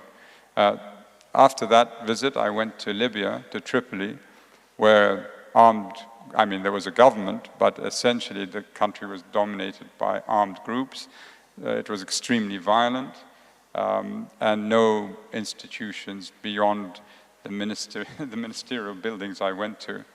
And it didn't sort of escape my notice that actually one world was not too far from the other. If we destroyed through cyber warfare the respective grids of each other's economies or countries, how soon would it be before we all became like a Libya? Already societies torn through these ideological entrenchments, embattled camps, ready to go at each other's throats, weapons galore, and David didn't mention this, but in the United States, I think, there were more weapons sold in July of last year than there were in the entire year of 2019. So heavily armed sort of camps, essentially. And you just pull the plug and you see where we go. So our so-called civilization is hanging by a thread, and we need to somehow maintain it, not by dint of fear, but by dint of hope. Yes, Mrs. Simas, and then Mrs. Kaspersen. At least for me, the final word that you just said about hope is, at least for me, a comfortable place to be, not from a naive perspective, but with a recognition of the past, but also, again, a digitally native generation of people also have a very different perspective, and in some ways a more balanced and realistic view, as you heard yesterday on that panel, about what real life is and then what it isn't. Notwithstanding that, there are two specific institutions that I think in the West, one created and one that needs to be created, that give me both a sense of urgency and hope. The one that's created is, if in the United States we turned on a dime after the Sputnik moment to emphasize science and math and technology, a threat to democracy, to Western liberal democracy, requires a re-emphasis on education at a civic and human level. That it's insufficient just to think about the three branches of government as this abstract notion, but essentially a deep understanding of Madison saying that the reason it was constructed the way it was because the only way to check ambition is with more ambition. And you build that into the systems. And so for young people to then be versed in empiricism in the basics of the scientific method, or at least the process of Jonathan Rauch's brilliant book, and I would urge everyone to read it, called Constitution of Knowledge, when he talked about the basics of essentially fallibility at its core. There's no final say. Truth is conditional and subject to rigor and analysis and reason. And then for me, the most important part, no personal authority. Just because you say it is, doesn't mean it's so. Embedding that into the way our educational system is crafted. So that's number one. Number two, again, credit to George and others, but essentially imagine a universe where at a local and regional level, it isn't just setting up the assemblies, but identifying leaders who have a sense of what citizenship means that isn't consumptive, which is, I think, an affliction in the West. I have rights, and I should protect those rights, and they're mine. Yes, no question about it. But what are your obligations and responsibilities to a community? Leadership based and predicated on that at a local level is something that I then think begins to meet the moment. Do we have models for this? History is replete with them. Institutions formed after Gutenberg, institutions formed after the advent of the radio, the scientific revolution, the medicine revolution. One point of hope around COVID, the fact that I think that there were 100,000 individual journals entries written on COVID within 10 months. Within a week of the diagnosis of COVID, essentially the entire genetic pattern of it was available in this hive mind of the world that AI enables. And so just to balance it a bit. Thank you very much. A short comment, and if anyone from the audience wants to ask something, get prepared because we have to wrap up. Whoever asked that question is thinking, damn, I regret asking that question. They never stop talking. No, I wanted to build on something David said and also Saeed. So there's a TV show called Black Mirror. I'm sure some of you watched it. If you haven't, you should. And what that TV show does is that it just tinkers with our understanding of ourselves and our own ethical boundaries, how we perceive our own characteristics of being human, the human condition. And one of those episodes which really sort of struck me or sat with me was this one episode about a young soldier where they mess with his neocortex, with his brain interface, to remove the images of those that are not perceived to be allies. It is a very powerful episode because it is sort of othering through algorithmic means, through scientific methods that you may or may not understand. And he doesn't even know that this is what happened to him. But he can't see these people that suffers. He can't hear them. It's just utter silence. Can't see their faces. And so it tells you something about, and so this reminds me of something you said when you came to Libya and then realizing, that certain technologies are simply not available to all and probably never will be. And how algorithmic, to what Kevin said, about the agency of influence, how this will enhance and amplify those agency of influence between us and the others, those who have, those who can manage their digital selves and not. And what is how do you manage those, that type of othering when it comes to let me rephrase that. One of the unique features of being human, we say, and what algorithms currently cannot be coded to do, is to feel compassion. So when you go to Libya, go to anywhere else, or go to places where the situation is different. After Bosnia, you may recall, Saeed was there. There was a lot of, academic articles which had titles like "Compassion Fatigue," because all of a sudden you had a crisis, a compound of crisis playing out real time on TV. Now we can opt out. We can personalize. We can hyper-personalize. We get what we want, not what we need to hear. So the combination of, being able to other in that kind of extreme way, not to feel compassion because we can opt out, would also sort of break down, society and democracy in ways that we haven't even started fathoming. And let me just end, because I know we're short of time. There was a speaker yesterday that uses Greek word, which I really resonated with me, so I looked it up, and he is called phronesis. I probably pronounced it wrongly.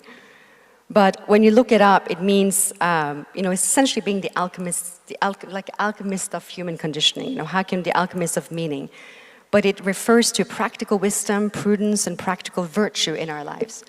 And I think it will behoove us all, as we are facing some of these big conundrums, good and bad, to have some more phronesis in our lives, practical wisdom about where we're heading with this. Phronesis. Do we have any questions? I see a gentleman at the top.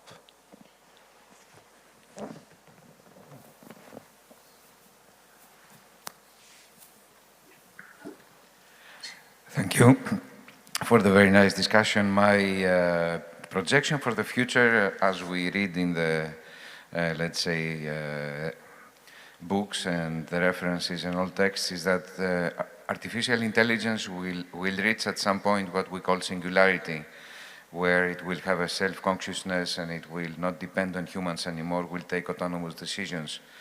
Apparently, this is a threat to democracy.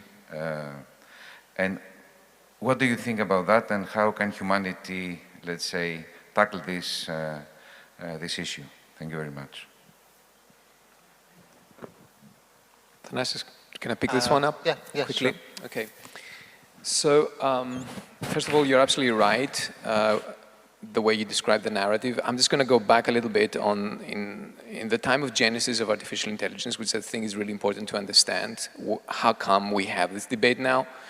So back in 1956, when those guys came together at Dartmouth College, New Hampshire, in the US, and invented the concept of artificial intelligence, in their manifesto was system autonomy. So the goal of artificial intelligence since the beginning was for the system to have full autonomy, to be able to decide by itself everything. And that's how artificial intelligence has been guided up until now. And you will see that clearly, that the milestones of artificial intelligence has always been machines versus humans, right? Machines beating us on chess, machines beating us on Go, and so forth and so forth. So there was always this competition between AI and humans. I would say that this is the wrong dogma and the wrong manifesto, and increasingly there are voices in the AI community that challenge this notion of system autonomy, that we should have a different kind of AI, a collaborative AI that works with humans and is subject to human goals. So not an AI that sets its own goals and goes off somewhere else and does its own thing, but AI that works very closely with humans in a more sort of cybernetic way than an autonomous way, meaning a way of collaboration, of us setting the goals, and AI essentially acting as a cognitive multiplier to augment our capabilities. So I expect that we're not going to reach singularity simply because of our instinct of survival. Will kick in much sooner than that. And I would like to predict that you will see more and more AI systems become more embedded in human society and become more collaborative rather than autonomous. We have time for one more question. Do I see a hand? Okay. So, there is a hand. Sorry, I can see. Yes, okay.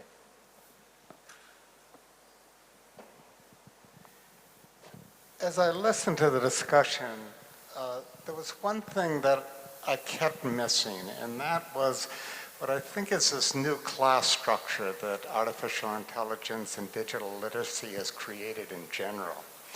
So every time we talk about whether there's, for example, going to be technological unemployment or not, the emphasis always for those who think that it's not going to be so dire is on the new high-end jobs that are going to be created for the digitally literate.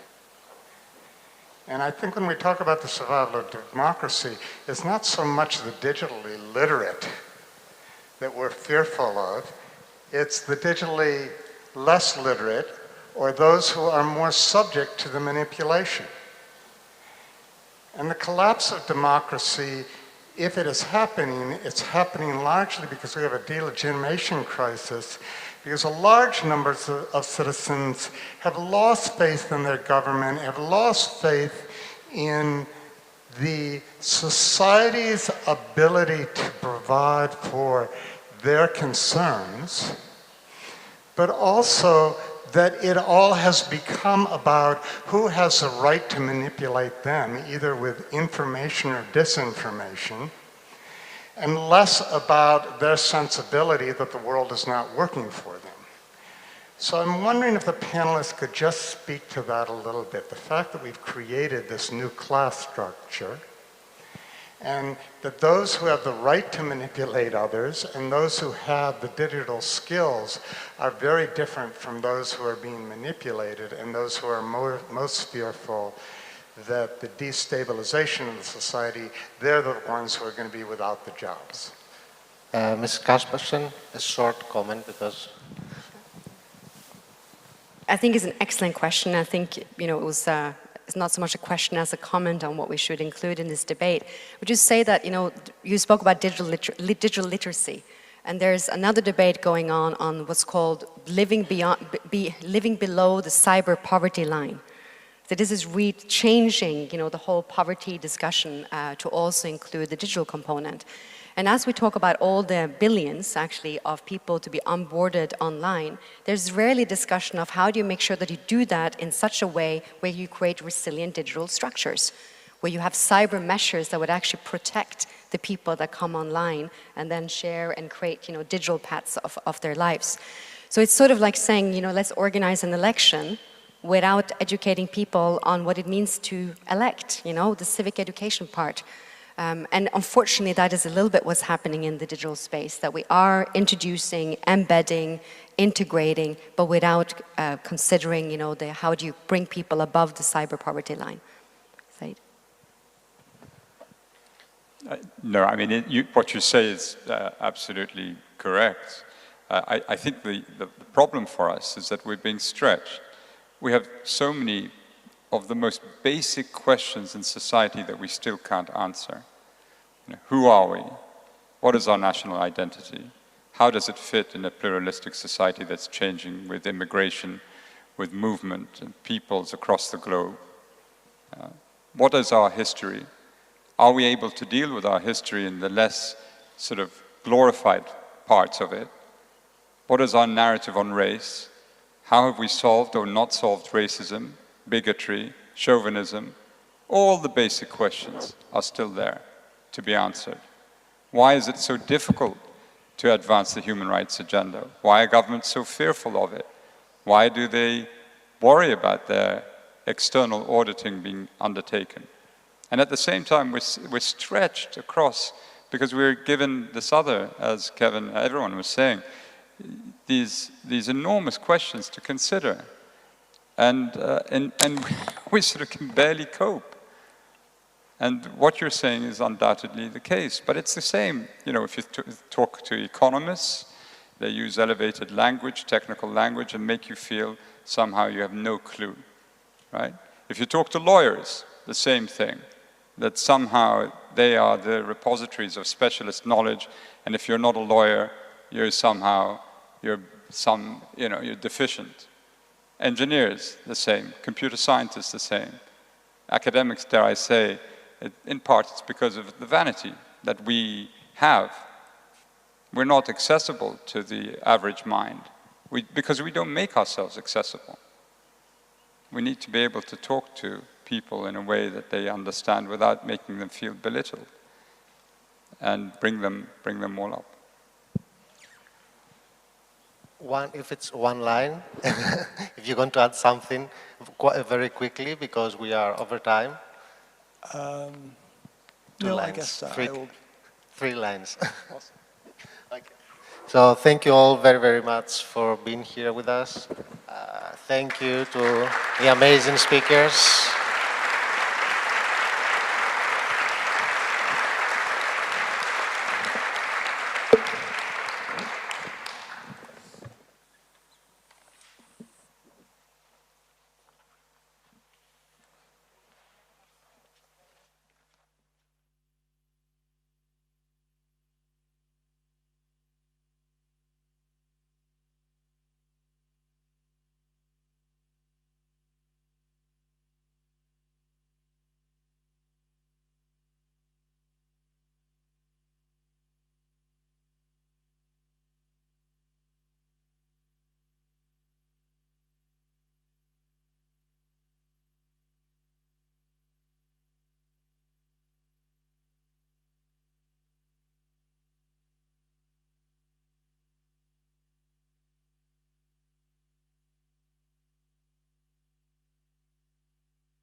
Does the current breakneck speed of technological advancement and innovation allow for a deeper understanding of the serious implications entailed in such radical discoveries? Do we possess the patience, desire, and ability to discern deeper patterns in the advancement of technology? Can we contemplate questions such as the different ways in which it liberates and at the same time constrains human freedom? What would a world dominated by the presence of AI would look like? The next panel aims to identify and analyze the deeper patterns that exist but we fail to see when technological advancement is taking place.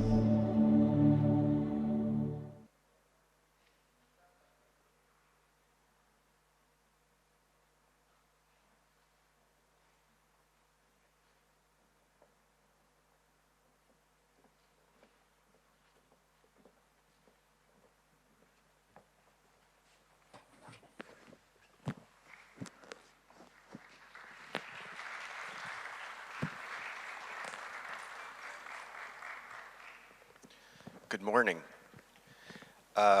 This will be our last panel before lunch, so thank you for holding on with us, and in my opinion, it's going to be the best panel, so welcome. Welcome to all of our panelists and those joining us by Zoom. Before we get into what I can only imagine is going to be a fascinating discussion due to our really wonderful panelists, we're going to watch a short video, so please enjoy.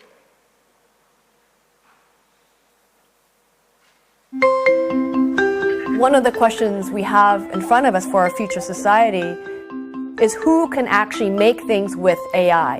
Who decides how it's applied to benefit society? We show children how a robot sees the world. How does it learn to recognize objects? How does it know to recognize words? Are you a potato? We also allow them to be able to teach a robot or a computer. I'm going to give you 10 examples of images, and then you're going to learn what a gesture is. So every interaction you have with it, it's kind of like a conversation. So you're having this learning companion, this cognimate, that is learning with you and teaching you at the same time. So we were programming robots. You could play rock, paper, scissors. Okay. You did rock, paper, scissors into the camera, and on shoot you did one of the motions, and the camera did one of the motions, and it's like rock, paper, scissors, shoot. The computer gets like better as you play the game. Because like us, we might not know everything at first, but if we keep trying, we get better. Everyone has heard about like machine-based learning or artificial intelligence, and there was a sort of no questions asked for a lot of the more tech-savvy parents. It was like, go for it. Technology is going to be a huge part of their lives, much more so than my life. If it's scary for some people, this AI technology, I totally get it. But as a parent and as a teacher, I thought it was really important because these are skills that 21st century kids need to have.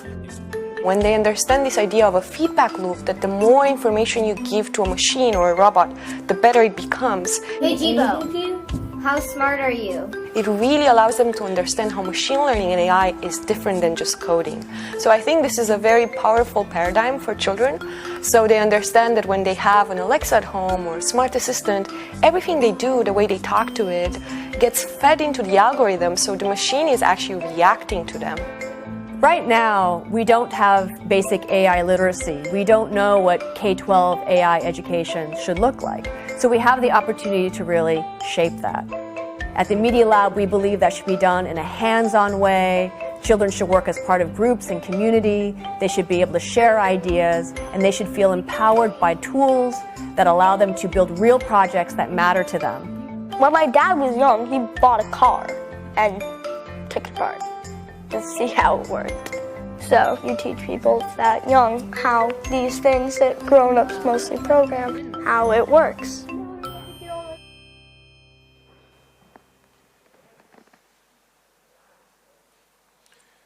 So before we get started, I want to tell you all what my experience with this panel has been.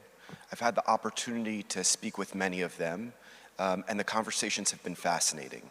So today, what I'm hoping to do is allow them all to speak to each other, and hopefully you all will contribute at the end.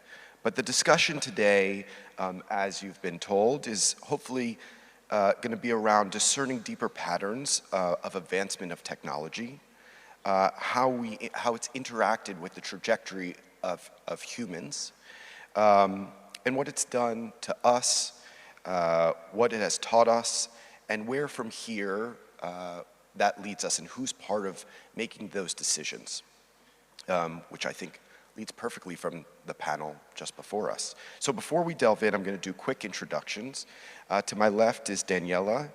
She is the Director of Computer Science and Artificial Intelligence Laboratory at MIT. On the screen with us, Azim is an early investor and the author of the forthcoming book, Exponential. And then Stephen Cave is the Executive Director of the Leverhulme Center for Future of Intelligence, University of Cambridge. And then we have Blaise, who is a software engineer, software architect, and designer at Google AI. And then Monolith, a journalist and author. And finally, Barry Kohler, who is with us as the Vice President of the Medical Affairs at Rockefeller University. So we're going to start with Stephen, if you can, a few minutes of how you'd like to frame this conversation. Yes, thank you so much, Sam. Am I coming through loud and clear all the way to Athens? It's great. So the theme of this conference is humanity and AI, so a big topic. And we in this panel have been tasked with talking about the meta trends of that. So the very big picture of the very big picture. So I think one helpful way to do that is to think about what we can call the mythology of AI. Now, I don't mean by that I don't think AI exists. So, of course it does. There really are AI technologies in our phones and computers and so on. But those real technologies are part of a much, much bigger system of stories and values and myths, hopes and fears that stretch back hundreds or even thousands of years. And this is what I mean by the mythology of AI. And it's this great collection of stories and beliefs that shape what we want to do with the technology, why we're even creating it, how we design it, how we feel about it, how we respond to it, and so on. So my colleague, Kanta Dihal, yesterday in the panel on narratives showed that this mythology of AI stretches back at least 3,000 years to Homer. And I too want to start with a Greek myth, just briefly. After all, we are in Athens, in spirit in my case, rather than in person. Sadly, in person, I'm still in Cambridge. But in spirit, we're in Athens. So I want to start with the story of Prometheus and Epimetheus. Now, as you probably know, the Titan Epimetheus was tasked with giving all of the animals the attributes that they would need to survive, of completing them in a sense, of making them ready for the world. So he handed out stripes and claws to the tiger and spikes to the hedgehog and wings and talons to the eagle and so on. And then he got to the end of the row and there was this pathetic naked ape that seemed to have nothing that would allow it to survive and flourish in the world. So he reached into his bag of tricks to find something, but his bag was empty. He'd already given away all of the attributes. Well, luckily, then in walks his brother Prometheus. And Prometheus takes pity on these naked apes. And so he goes to Olympus and he steals technology from the gods. Fire and maths and the alphabet and agriculture, he steals them from the gods and he gives them to these naked apes. And he thereby makes them human. So what do we learn from this story? Well, we learn that technology is part of what we are as humans. It is as much a part of us as wings and talons are part of an eagle. And this idea is sometimes called technogenesis. It's the idea that we have developed with and through our technology. We can find it in the Greek myths 3,000 years ago, but we also find it in modern science. If you ask any paleoanthropologist, they'll tell you that the genus Homo is defined by tool use, and that Homo sapiens in particular developed these great big brains and complex social lives and language and so on through and with our technology. So it's literally part of our nature. Well, what does that mean for the present moment? What does it mean for the mythology of AI? Well, the first thing to note is that this is a time of incredibly rapid technological change. We all know that, of course. But if technology is part of who and what we are, that means our very selves are changing incredibly fast. Normally, evolution acts over many generations, but here we are seeing transformation in our lifetimes. When I was born, no one had a computer. There was no internet. Well, of course, this incredibly rapid change makes us anxious. It's like that moment in Spider-Man when Peter Parker suddenly realizes he has all of these amazing new powers, doesn't know how to control them or what to do with them. It's our own nature that has changed. And of course, these new powers are immensely exciting, but I think there are also at least two reasons why they make us anxious. One is that these new powers are powers over others as well. I mean, as well as being able to use them for good, we can use them for ill. We have new powers to surveil and to control and to manipulate new weapons and so on. And of course, we're seeing them used often along the same old lines of gender and race and nationality and so on, reinforcing these old prejudices. But the other reason why I think they make us feel so anxious is a bit more subtle. And it is that this technological nature of ours makes us feel extremely vulnerable, just as it makes us feel powerful. The more technology gives us new powers, the more dependent we become upon them, and the more removed from that natural state. So, I mean, take satellite navigation, the sat-nav, Google Maps. It's a superpower. It's incredible that we can always know where we are and how to get to where we want to go. This would have, been the envy of all of our ancestors. But at the same time, we are, of course, unlearning. We're forgetting how to read the skies, how to read the landscapes. We're becoming dependent upon these new powers. And this is something that my colleague Kanta Dihal and I call the Promethean paradox, this sense of great power, but also dependence and vulnerability. And when we relate this to the mythology of AI, as we were just hearing in the last panel, AI isn't supposed to be just any technology. It's supposed to be a kind of apotheosis of technologies, a technology that is itself intelligent, that is itself an agent, is autonomous, and so on. And here it is a part of us, giving us these great new powers, and yet with a mind of its own. And so, of course, we worry that this technology might get up and leave us, might rebel against us. Some fundamental part of us on which we depend might somehow rebel against us. So to sum up, in order to understand the current moment and the relationship between AI and humanity, I think what we learn from the mythology of AI is the extent to which this technology really defines us and the sense not only of power, but also vulnerability that comes with that. Thank you so much. I don't know if any of the other panelists want to respond to this idea of the mythology of AI or this kind of idea of superpowers that are both a benefit and maybe have some drawbacks. Yeah, Blaise. Hi. So my thought in response is that I feel like we're threatened in many ways by AI because of the way it dismantles our myths about humanity itself. And I don't think that these are all new. Some of them also have very old roots. We have this sense of mentalism, of the ability to empathize and model others, which I adhere to the theories of Michael Graziano at Princeton, who talks about consciousness as arising socially from our ability to model and predict other people. The moment we could do that socially, we could do it to ourselves as well. We could predict our own behaviors and actions and think about ourselves as entities. I think that that's where the mythology of having a soul comes from.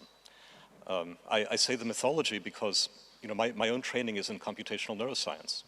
The entire premise of computational neuroscience is that the things going on in our heads, that is us, that is what we are.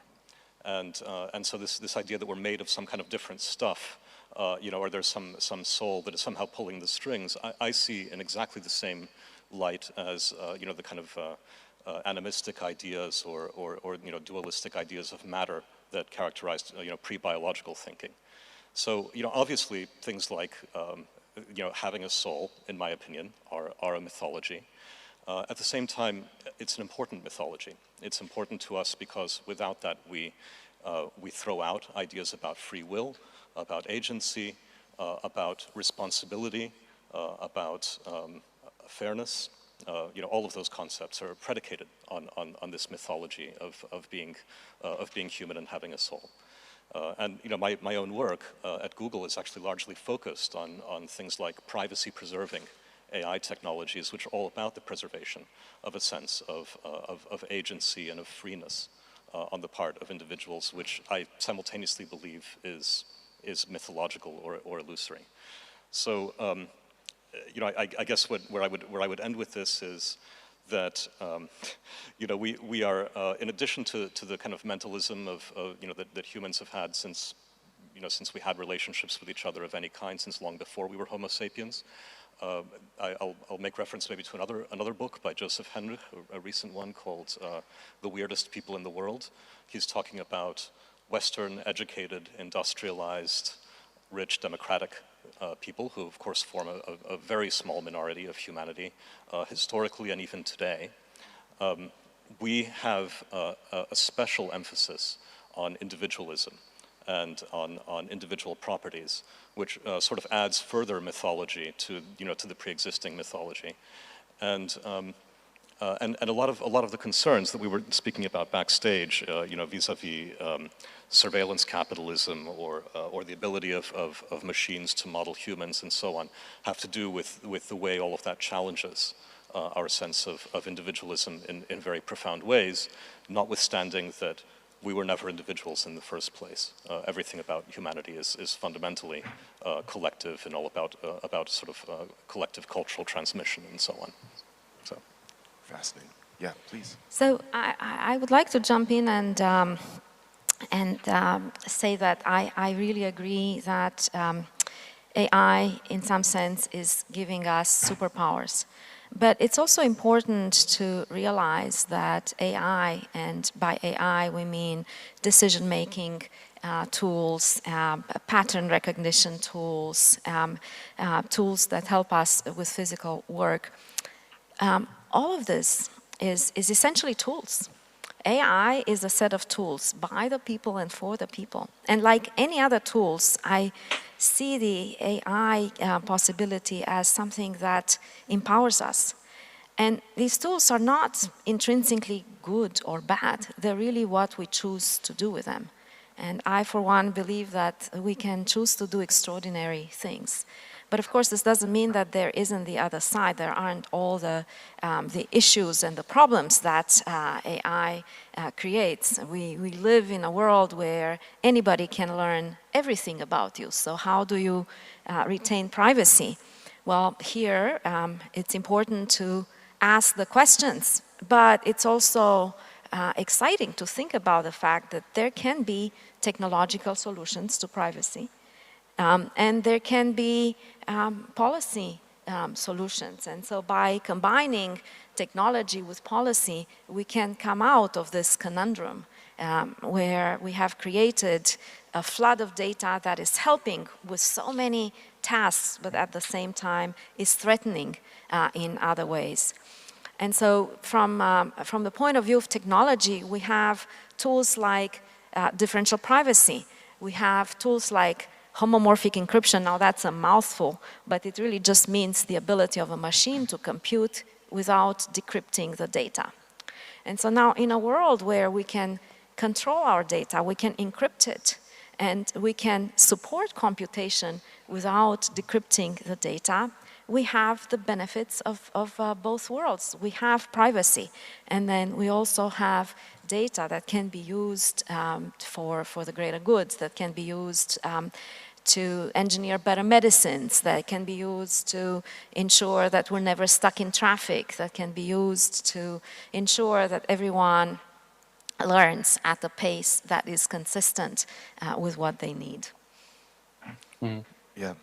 Well, I think we've started to open this conversation, and we've opened a few threads, which hopefully, Barry, if you don't mind, you could pick up and maybe give us some live examples that we can hold on to when talking about these. Please. Sure. My pleasure. I'm also delighted to be here and find this conference absolutely fascinating every day and every minute. So really appreciate the opportunity to be here. I'm a physician scientist, so I've had the ability to watch the impact of AI both on medicine as well as on science. And so I wanted to show a few slides to respond to this issue of the meta patterns that we're supposed to be discussing today. So the first pattern that I thought I would just comment on is how it's actually used in biomedical science. And in general, I think there are two types of people in the world that I live in. There are tool builders and there are tool users. The tool builders tend to be more the basic scientists, and they focus on instrumentation and software, and they really want to continue to improve that technology. I'm more on the tool user side, sort of translational scientists, interested in underlying biological and medical questions, and really focusing more on improving diagnosis and treatment.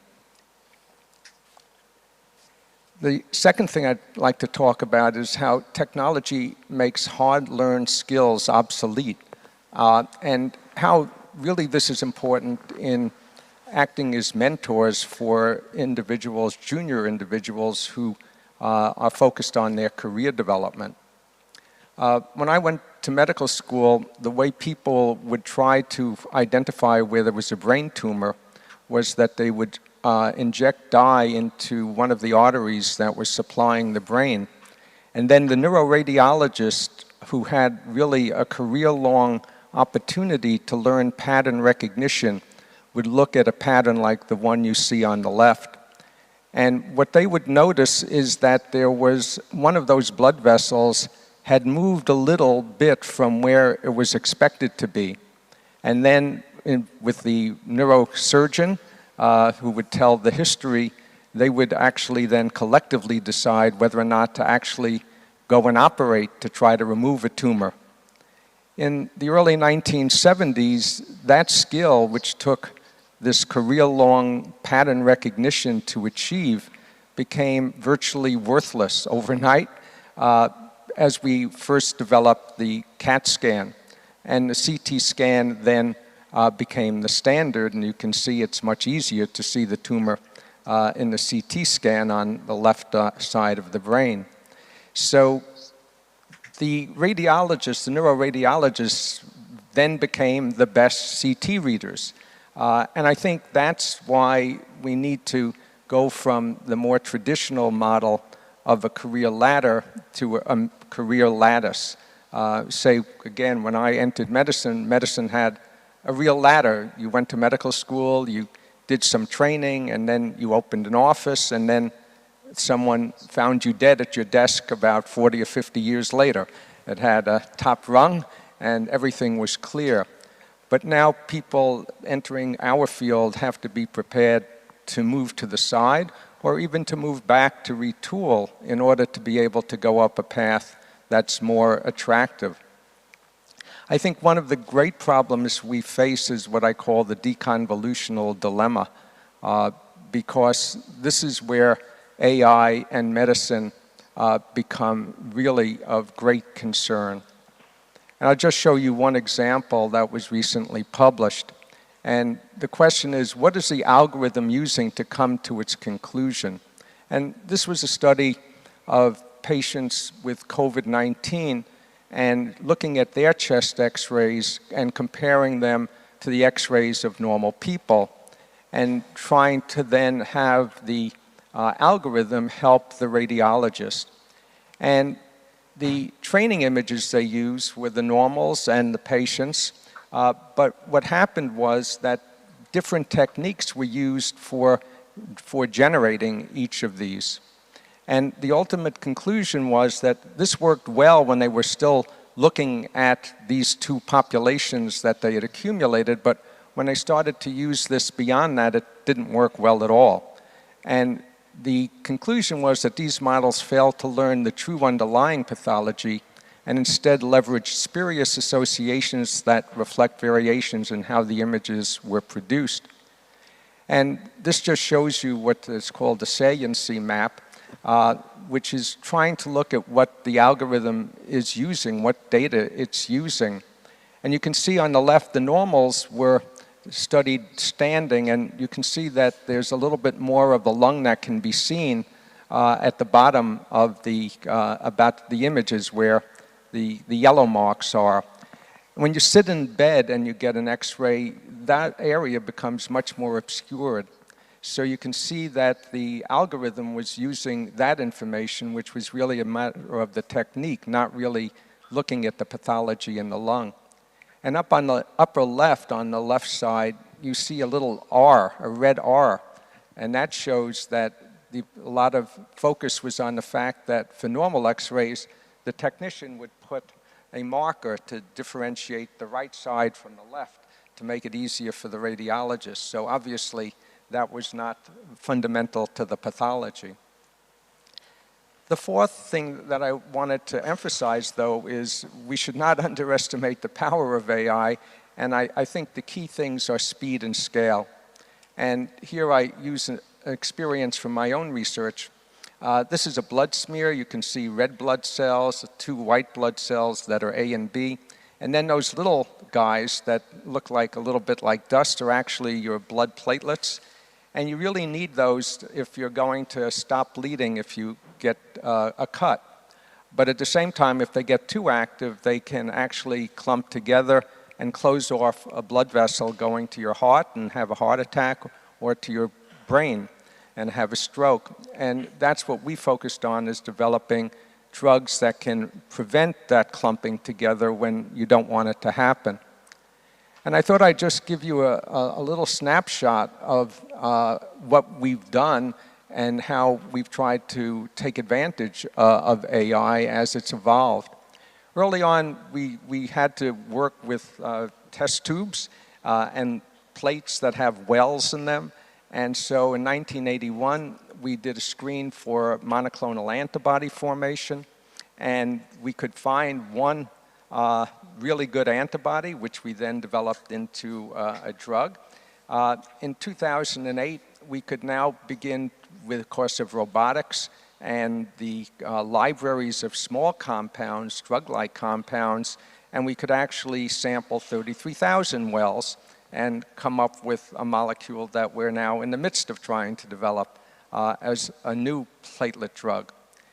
In 2021, we're doing yet another screen, and now we're up to 300,000 wells. But we also wanted to apply in silico screening, meaning letting the computer take compounds and see if they docked into the molecule we want to interfere with. And we started in 2012, and at that time, we could sample 2,500,000 molecules. And now we're doing yet another one, but now we're up to 344 million molecules. So I think this just gives you an idea of the enormous change in scale that AI allows you to achieve. Of course, we have to make sure that those compounds that it identifies actually do what we want them to do, and that calls for experimental testing. And the last thing I just wanted to touch on is why biomedical scientists do not share some of the fears about AI that I think are common among physicians and social scientists. And I think the key thing is that biomedical scientists do not share those fears because they have a culture of requiring completely independent confirmation of the findings. And I think this is one of the key issues that has been a theme of this conference, the need for that crash test, as it was discussed yesterday, the ability to have a sense of what it is that you want to really be sure is actually being achieved, and having an independent method to assess that. And so, as always, scientists approach all new tools appropriately with skepticism. So the questions that were asked, I think, are really the profound ones. Can we discern deeper patterns in the advancements of technology? And I think the answer is yes, but they really are field specific. How does it liberate and constrain human freedom? Well, it certainly liberates us by providing opportunities to perform tasks more effectively and efficiently. It constrains by creating dependency, which has already been touched on, and by loss of the ability to perform a sniff test about its accuracy. This sniff test has really been a very, very valuable thing for humans, even as they ventured out into technology, to just have a sense as to whether or not something really makes sense. And the more black boxes we have, and if we can't deconvolute how those black boxes work, that really poses a serious challenge for us. And how is it subverted? I think at the moment, primarily by unregulated profit motive, and we've already mentioned surveillance capitalism. How is it fought over? By competitors. And those competitors can be among scientists, companies, or countries. And where does it tend to take us over time? And here I think, as we've learned every day at the conference, to the tops of some mountains and to the depths of some valleys. Thank you. Thank you. Yeah, thank you so much, and for the incredible work that you've done in this area. Please, yes. So that was really an extraordinary example to set the stage, because it really shows how AI can be actually valuable. And so in the field of radiology, machines today can read more radiology scans in a day than a radiologist may see in a lifetime. And this is really extraordinary. It's also important to understand how the models that are built by reading all these radiology scans work. And that is, you feed the models human labeled data so that the models can learn the weight in a huge structure called a deep convolutional neural network, so that when the system is presented with a new image that it had never seen, the system can use previous experience that incorporates human feedback to say, oh, there is a problem, there may be a stroke, or there may be cancer. And so in some cases, so it's really important to realize that these models are only as good as the data used to feed into them. If the data is biased, the model will also be biased. If the data hadn't seen any COVID examples, the model will likely not know what to do.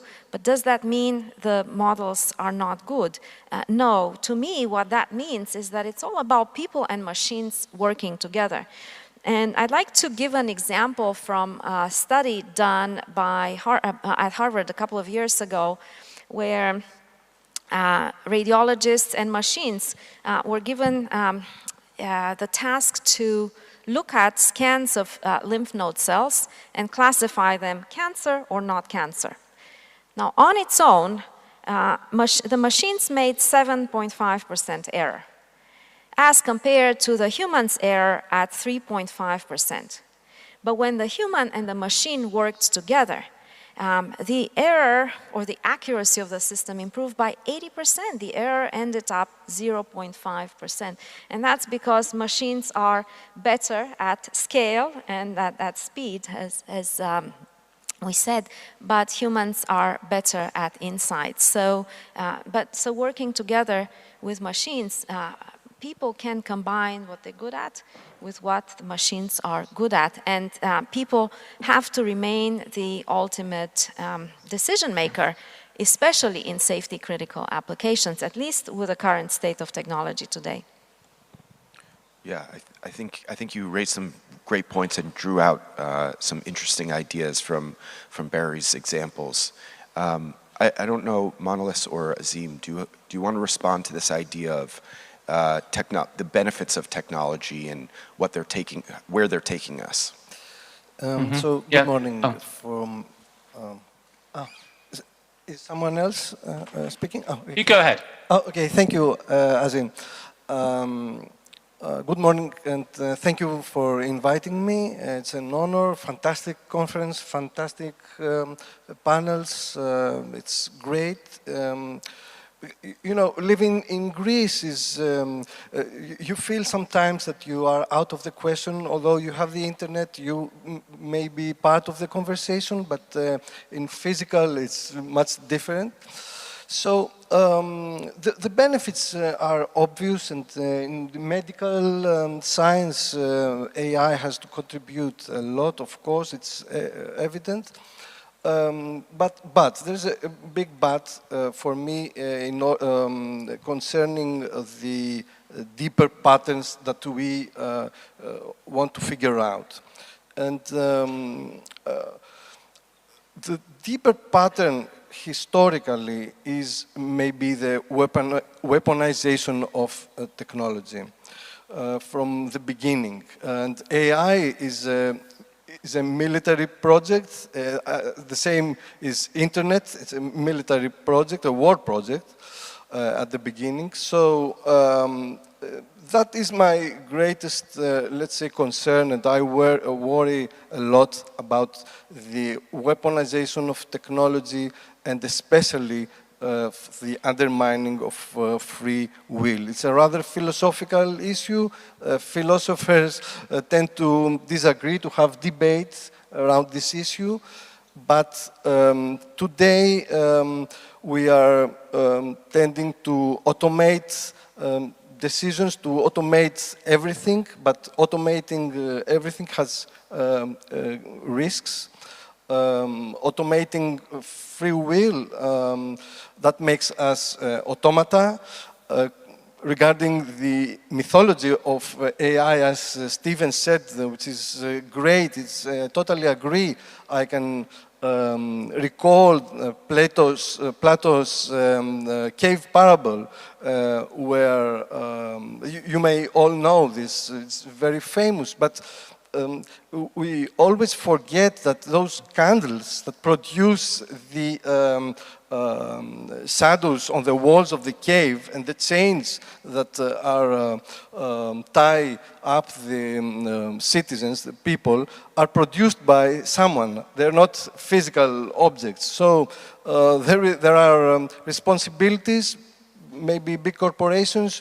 Of course, governments should regulate. I hope we will discuss this, because, okay, we will address loads of benefits, loads of nice things to come, but some of them we didn't ask. You know, we asked for connection, for deepening democracy, and we got the like button and the hearts. So we have a lot of things to do, of course. I don't want to be an alarmist, but I'm very concerned about those issues, those threats, as you said, Blaise, and as all the panels, the first introductory panel yesterday and the previous one was rather scary about elections and about the this, what you said, the surveillance capitalism, as Zuboff has written, and others. Yesterday, Mr. Aral talked about the tyranny of trends, the tyranny of popularity. We have all AIs in our pockets. It's okay, positive, but at the same time we get addiction, we get polarization, we get lots of costs that have to be addressed. Great, thank you. Azim, I want to give you a chance to respond as well. Sure, of course, thank you. If we go back to where Stephen started, he talked about the intimate relationship between technology and humanity, and in a way, technology is our language. And I think it's important to bear that in mind, because it's a natural part of human interaction and human societal interaction. What we have done over the past couple of million years, and increasingly so, is that we have increased the clock speed by which we can develop technologies because we can collaborate more broadly, we can learn more quickly, we have learned how to learn how to experiment. So the clock speed of technology has been speeding up since we've been measuring it. What's different today is the time it takes for the clock to go around a whole day occurs. I slightly disagree with Stephen, not in a lifetime, but in a few years. When I started writing my book, Exponential, the book proposal, TikTok did not exist. By the time the book has been published, TikTok is the largest app in the world. I was constantly updating facts as I redrafted it because numbers were changing in faster than real time. So it's very destabilizing. And we know that technologies destabilize. Simply ask the Catholic Church of the 15th century as a consequence of the Gutenberg press. So when we see this rapid pace of destabilization, the question is, what is the deep underlying pattern? And there's lots of excitement around what the technologies can and can't do. But one of the deep patterns is the shifts in power and the creation of inequalities. The hunter-gatherer in the African Rift Valley 1.5 million years ago was economically a very equal society. Maybe there was violence and power dislocations in other ways, but it was economically very equal. So this pace of destabilization results in power shifts. One particular way I think that's interesting to explore is the idea of the new spaces and new potentials that these technologies create. So for example, the internet is a new space. It is a new infrastructure. It is a new oxygen. It is a new road system. But the nature in which these technologies have come to market and how they have developed has actually created this space that is owned largely privately and governed largely privately. So suddenly it's a public space where the oxygen is owned by 4 or 5 different companies. And so the question that I see is the outcrop of this intimate process of us being humans and therefore being technologists results in these new spaces which we don't necessarily have the ability to participate in the way that we were able to participate in what we could call natural spaces. And that for me is one of the very powerful meta patterns that we have to tackle. And I think one of the dangers is that we take the assumptions of the industrial age and we bring them into this exponential age where we don't recognize that this power will transfer across and we will then be the recipients, the takers of the technology and the technologists, of whom there will only be a small number. That's very interesting, and what I deeply appreciate is speaking about both a previous moment and the current moment that we're in and maybe where we're going. Stephen, if you have something to respond to about that. Yeah, thank you. I want to pick up on a point Azim just made about power, the concentration of power, and also that Barry made that's so important about what's called in AI ethics explainability. You know, it's this worry that we don't understand what the algorithms are doing. And I think to understand this again, we can go back to Athens. We can go back to Athens of around 400 BC, where Plato tells us a story about Socrates. Socrates was walking around the marketplace, and he met a young man called Euthyphro. And Euthyphro was on his way to court to report his own father for murdering a peasant. Well, Socrates was outraged at this. Filial piety was very important in those days. And Socrates said, why are you doing this? And Euthyphro said, well, it's the right thing. And Socrates said, how do you know? And Euthyphro said, because the gods say so. And then Socrates comes up with his famous dilemma called the Euthyphro dilemma. He said, well, is the good, your idea of the good, dear to the gods because it is good, or is it good because it is dear to the gods? Now, when we unpack this dilemma, the first part, is it dear to the gods because it is good? He is saying, can you independently verify that it is good? And if so, you don't need the gods. Or is it just what the gods say? In which case, we effectively, or Euthyphro effectively lives in a kind of tyranny. He doesn't really know if it's good. It's just literally what the gods say. Now replace the gods with these powerful AI systems that are using convolutional neural networks that we don't understand, and so on. Is it right that this is or isn't cancer, or that we should or shouldn't give this person a mortgage, or whatever it might be, because the AI says so, or does the AI say so because it's right? Well, if we can independently verify it, as Barry was suggesting that in his community is the norm, then that's great, we know it's right. But then the AI systems aren't giving us new insights. I mean, they might be faster, they might be cheaper, there might be other benefits, but they're not giving us new insights then, if that's the case. If, on the other hand, we want genuinely new insights, if we want to transform our intelligence through these machines, then how are we able to verify this information? Are we going to have systems that are so vastly, this could be very narrow intelligence, I'm not talking about general intelligence, but systems so much better at understanding a given set of problems, that for them to explain it to us would be like, someone with an IQ of 160 trying to explain to a toddler. It becomes a point where you just say, because daddy says so, or because mummy says so. So if we can't, but if on the other hand we say, but the machine's producing the results, we don't understand how, we can't verify it, but it's producing the results, then we're in a kind of tyranny, just like the tyranny of the gods. And this relates then to Azim's point, because of course these technologies are concentrated in the hands of a few. It's not the algorithms who have agency, it's the people who own them. And that's a small number of people. So are we putting ourselves in the hands of a tyranny of these new gods? Thank you very much. Danielle, I'd love to pass it over to you to talk about this. I mean, a power dynamic of knowledge of who's driving these technologies and who's controlling them. Well, so I would like to respond to Stephen and by observing that, to me, you can think of AI as a kind of a group of interns that are running around, poring over data, and identifying interesting patterns or insights for you, the expert, the decision maker, to think about and to make a decision. And so from this point of view, I think you do get insights from AI.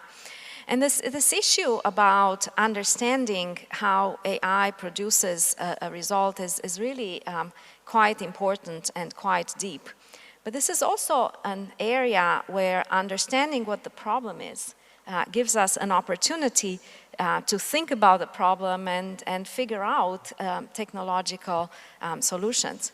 And so part of the problem is that the accuracy of today's AI systems is really related to their size and to the amount of data that is used to train them. So for instance, GPT-3, we don't see it now, but we saw results from a speech to text. But in general, the most advanced language models are huge. GPT-3 has been trained on every single text that there is out there in the internet. It has 175 billion parameters. Okay, how can you verify what is happening inside a system like this? It's challenging. But do we really need these huge models? And so, for instance, biologists have mapped the neural structure of various organisms. And in particular, we know that for small creatures, for nematodes, the brain of nematodes is very small. It's only 300 neurons. It's not hundreds of thousands of neurons. And the interesting thing is that we actually have mathematical descriptions of the biochemistry that happens in the brain of a nematode. There are differential equations that get processed in about 300 neurons, and this is enough for an organism to live a good life. They find food, they mate, they explore the world, and so we don't need, so my position is that we don't need these hundreds of thousands of nodes to build AI models. But can we come up with new ideas? Can we really look towards nature, towards the natural world, and invent new approaches? Because it is really important for all of us to understand that most of today's AI successes are due to decades-old ideas that are empowered by computation and data. Without new ideas, we're going to be stuck. Without new ideas, everybody will be plowing the same field, and the results will be increasingly incremental. So I think that studying AI or seeing the potential of AI also gives us an opportunity to develop AI, to develop new ideas of AI, and to bring and also to reflect upon human intelligence and nature intelligence. And just to give you an example, in my work, I am, so one of my projects is about learning from people how to drive. And so if I take a classical machine learning approach to learning to steer a vehicle, I need about 100,000 nodes, and I need about 500,000 parameters. And then I can learn pretty well. But if I take a different model, we call it neural circuit policies, that is inspired by nematodes, by the brain structure of the nematode, I only need 19 nodes. So now I can't really look at, I can't visualize the patterns of 100,000 nodes that are firing, right? But I can visualize 19 nodes, and I can get much better insight. This is a new idea. It's a new kind of model. It's an example of thinking beyond what we have today. And this is actually very, very important as we think about the evolution of the field and the potential. So, I mean, the point is to look at new ideas, to try to see things differently. I think that's very interesting. Azim, I'm going to go to Blaise and then back to you. Sorry about that. Please. So, few observations. One is, I mean, any of us who came up in machine learning know that you should never use a more complex model than you need to model something, because then you don't overfit to your data, then you can develop insights about how the model works, then you can make stronger predictions and so on. But I also want to say something in defense of very large models. I think that it's not possible to think about humanism without thinking about very large models. The kinds of models that you refer to, GPT-3, still have a very, very tiny fraction of the number of parameters that, say, a single human brain does. And that's significant because those very large models are also generally trained in an unsupervised way for nearly all of the training process. Unsupervised means that while they learn from, say, all of the text on the internet, there's not some other human rater or judge saying that anything is good or bad or classifying it in any other way. It's just language. And what those very large models are doing is learning all of the patterns and all of the correlations in this vast amount of data. And the nature of language is all of those correlations. And that includes, if you have a gendered language like Spanish, the genders of all of the nouns. And it also includes biases like the genders of professions as they actually are used when one looks at internet text. There are famous examples of, doctor and nurse, and whether, his or her are generally associated with those. Of course, such patterns emerge as well, because that's human culture. That's how it is. It's only by actually modeling all of those things, however, that we can even begin to ask the question, what are those biases? And also to say, well, then what do we want? Which of these things, which of these regularities are ones that we want to embrace? Which are the ones that we want to reject? What does it mean to reject those? How do we push off against historical things, historical injustices? I think those things are only possible when one begins by actually modeling the entire thing. So this idea that AI is biased, that I've heard a lot in recent years, I feel is like looking in the mirror and not liking what you see. In fact, our ability to push back against it is predicated on that mirror existing, in my opinion, in much the same way that we can't talk about police brutality having just emerged because now suddenly we have cell phone footage of it. Right. So that's one point. I would also say that when we start to make supervised models like the ones for detecting cancer, for instance, at that point you have to then take something that has learned a lot of correlations and say, well, what do we want out? Is there a specific task? The idea that solving specific tasks is intelligence is, I think, also wrong-headed in the sense that, this is a very instrumental idea of intelligence that perhaps comes from modern Western society, from the Industrial Revolution, from the use of human beings for instrumental, kind of narrow tasks. But it's still pretty useful. It's a pretty good idea to have a very, very accurate digital radiologist, and I'd much rather have a very accurate digital radiologist than one with more feelings that is less accurate. I know that Centaur, that is to say human plus machine, is better at some of these tasks for the moment, but I don't believe that will last. We've seen that era come and go with chess, for instance. So I'm skeptical that's a durable state of affairs. But I guess time will tell. I also want to say something about the question of good and bad. We like to talk about good and bad, in AI ethics and so on, as if there is some good and bad that descends from the sky, but that's not so. You always have to say good for whom, good for what entity. We're so human obsessed, so individually obsessed that we don't even acknowledge, I think, very often that we're not in a universe in which humans are the only entities. There are animals, there are ecologies, there are political structures, there are companies, there are ideas like democracy. When we talk about harms to an idea like democracy, we're not talking about harms necessarily to an individual. When we talk about racial injustices, we're not talking necessarily about things that just affect an individual. Even in medicine, physicians make judgments all the time, like, do I give an antibiotic, aggressively, knowing that will actually harm the greater good, right? That it'll develop resistance, because, doctors are trained to make trade-offs. When they say do no harm, like, well, exactly who is the no harm to which that we're going to be looking out for, right? You're making trade-offs all the time, and you're acting as an actor in a social network with specific empathies for different other actors in that social network, both collective and individual. Nothing likes to be predicted. One of the reasons that power comes into it is that when we look at different kinds of actors in this social graph, they're basically all trying to predict each other.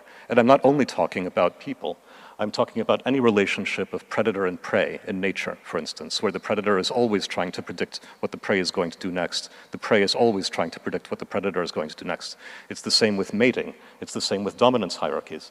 It's the same with bacteria that are always reacting and always don't want to be predicted with respect to how immune systems work. So, this is a universal property of nature, and everything resists being predicted.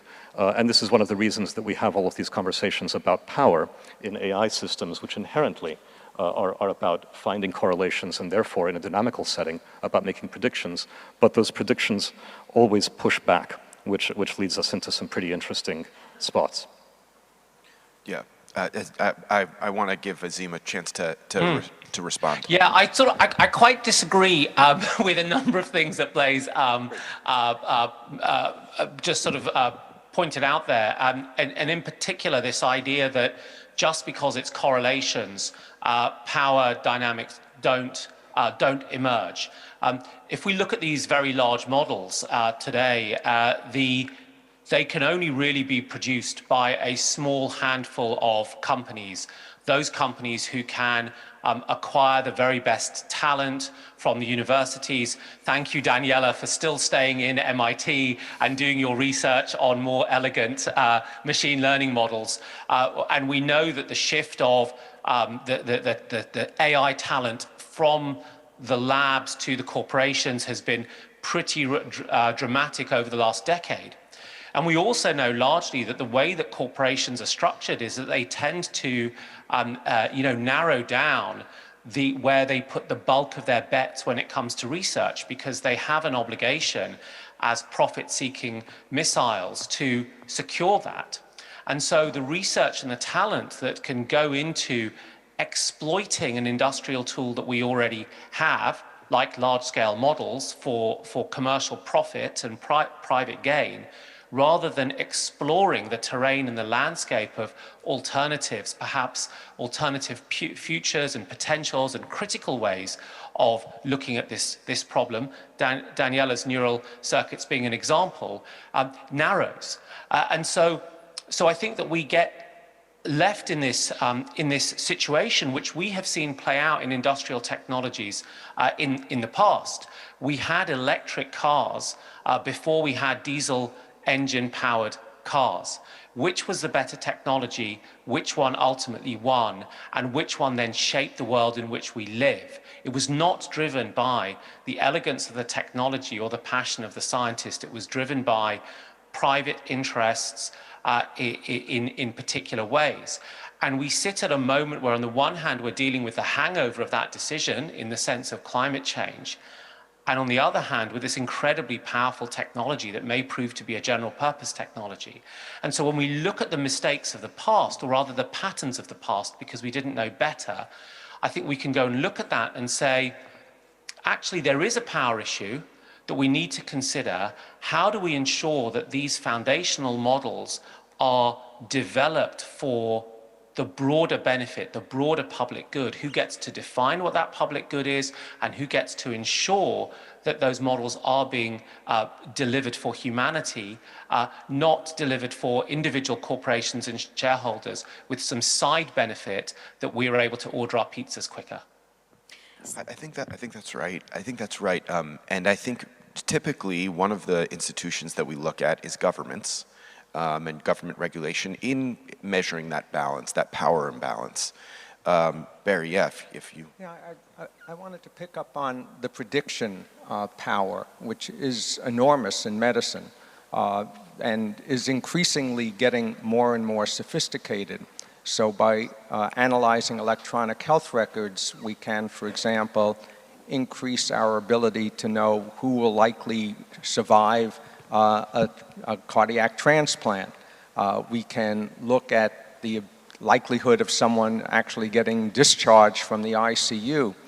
Prospectively, people now can make a better guess as to who's most likely to get a severe complication in the ICU, like what's called sepsis, where you have generalized infection. And there, minutes can make a huge difference in whether or not someone will survive. So these are enormously powerful. Also, one that I think has moved along quite a lot is predicting someone's 10-year cardiovascular risk, meaning the likelihood that within the next decade you'll have a major cardiovascular event. I remember, though, when the first time I was learning about how powerful this was the flip side. And the possibility then of excluding people from health systems because you can predict that, in fact, they're going to be needing a lot of care. So I think we also have to deal with the beautifully stated comment yesterday that these can be fantastic things for general decision-making, but can be catastrophes for individuals. Because every one of these predictions break down at the individual level, and we're always struggling between the general and the particular. You know, before we were discussing, Blaise and I were discussing this tension between personalized medicine versus trying to get these broad sweeps of predictability. That tension will persist and really requires the skilled physician who can actually interpret both and put them together to maximize the benefit to the patient. Thank you. Would you like to? Sure. Let me jump in and say that it's absolutely clear that there are so many opportunities enabled by AI, but then there are also challenges. And with respect to opportunities, I would just like to remind ourselves that we now have vaccines for COVID-19 because we have the technological support to accelerate the creation of those vaccines. We have new technologies that are able to detect sepsis early before the doctor actually sees it develop, and this can save lives. For the first time in 40 years, we have a machine learning system that is able to create a new antibiotic, which is really extraordinary. And if you take this idea and you project it further into the future, just imagine a future where the same ideas that we have used to create new antibiotics can be used to create medicine on demand for you, for your body, for your condition. One pill that is just right for you. I mean, that the future of healthcare is potentially tremendous if you think about the impact of these technologies. But at the same time, we have to also be aware that there are issues that are related, that are caused by technology. But this is not a new thing. Any new technology brings benefits and creates problems. And so with AI, our collective reasoning and thinking and work will determine whether this will be a blessing for humanity or it will be a technology that creates more problems than it solves. And one of these problems that I feel is very important to identify right now, because Blaise brought up the benefit of the large models. So one of the problems is the impact of running machine learning and running large models on climate. And so training GPT-3 cost $4.6 million in electricity costs. That's a huge environmental impact. And then recently, researchers at the University of Massachusetts at Amherst estimated that training a moderate-sized model produces 626,000 pounds of carbon dioxide. This is equivalent to the lifetime emissions of 5 cars. Okay, so now if you think about how many people are training these models in parallel all at the same time right now, you can see that there can be a potentially huge cost on sustainability, on our climate, on the environment. But this is something that we need to think about. This is not a problem that should paralyze us. This is a problem that we should identify as a problem and then figure out together how to solve it, how to address it. Manolis, on this issue of how to solve it, on what we should be doing today, yes. Can you contribute? Look, the discussion tends to be very technical sometimes, and it's not very useful when you address broader issues and rather philosophical issues. In my opinion, it's political, not even ethical, the issue we are talking about. And I wanted to make a comment regarding the opportunities. I think that AI is, because AI does not think, AI does not feel, for me it's a great bureaucrat. This role for a bureaucrat is great for AI. But returning to the issue of political intervenence, let's say, I want to stress out the role of the European Union and its first AI law that they are trying to get and vote. They are trying to ban some uses for AI, let's say for manipulation, voter manipulation, or facial recognition software, or real-time analysis of biometric data. Some uses regarding kids, because they're always outside the discussion, for animals too, but our kids, I feel that they're in danger. They are growing up with those digital assistants that record every word, and maybe in the future they will dictate them a way of living. I don't know. I'm just posing some questions. They're trying to ban several uses of AI, social scoring system. We all see what is happening in China, and it is horrifying.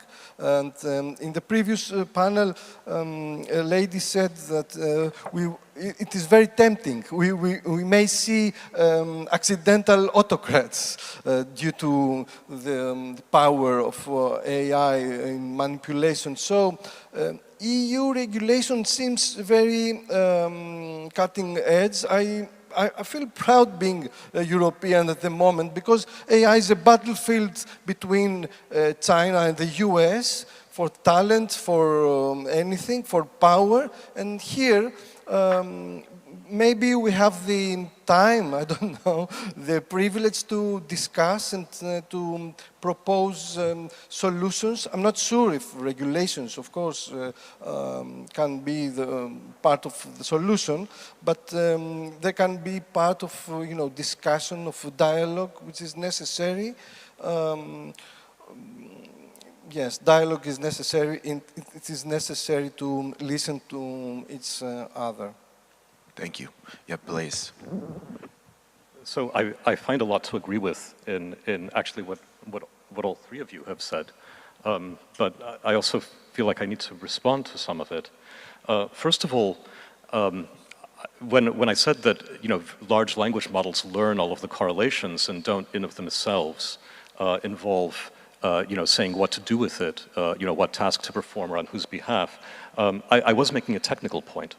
I'm not in the least disagreeing with the idea that large companies have power and obligations and a need for regulation in order to ensure that the needs of people and our mythologies of our free will and so on, aren't impinged in certain ways. I mean, we've seen a very interesting non-AI example of this play out in very recent days.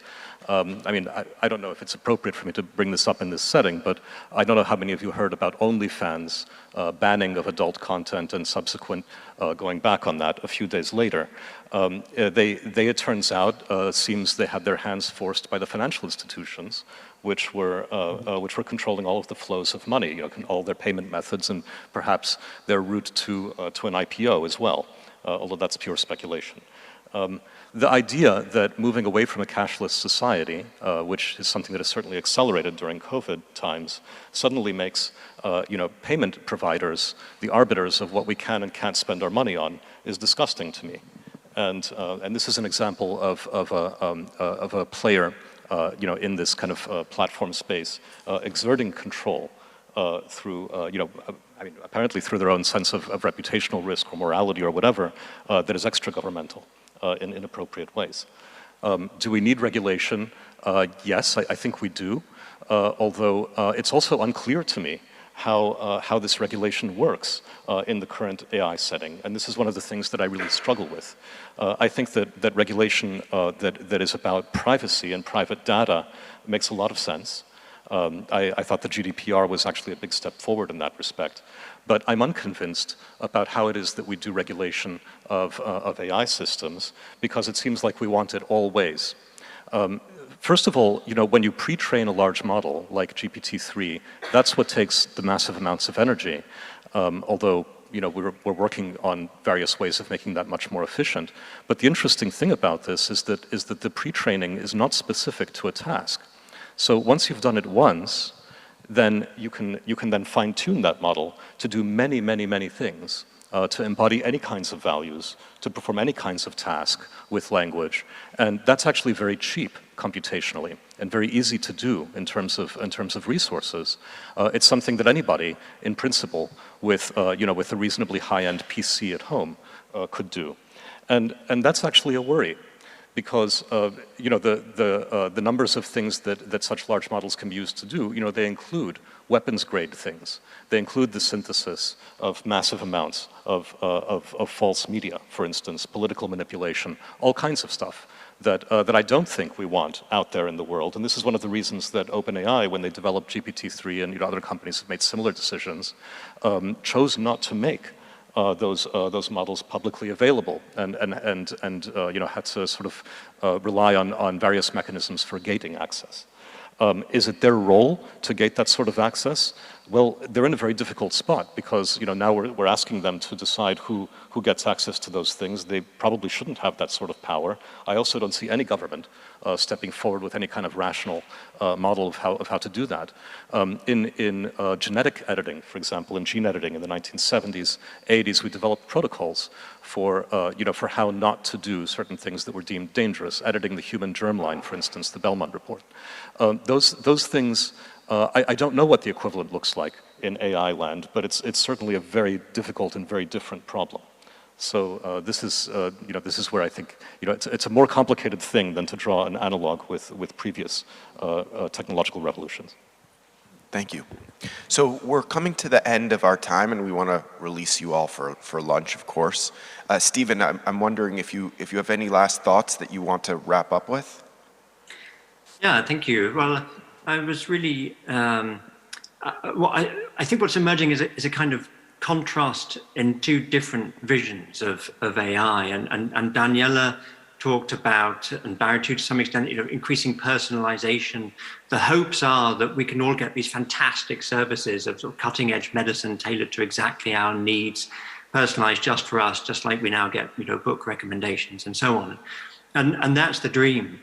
But we've also heard that actually the ways in which this technology is developed and deployed have to do with so many incentives that are not directly about the goods of individuals, but they're about corporate power, they're about the profit motive, they're about state power, and so on. And Manolis mentioned AI as a bureaucrat, and I think that's really telling. So, of course, it did, as he mentioned, come from a military milieu, from an organizational theory milieu.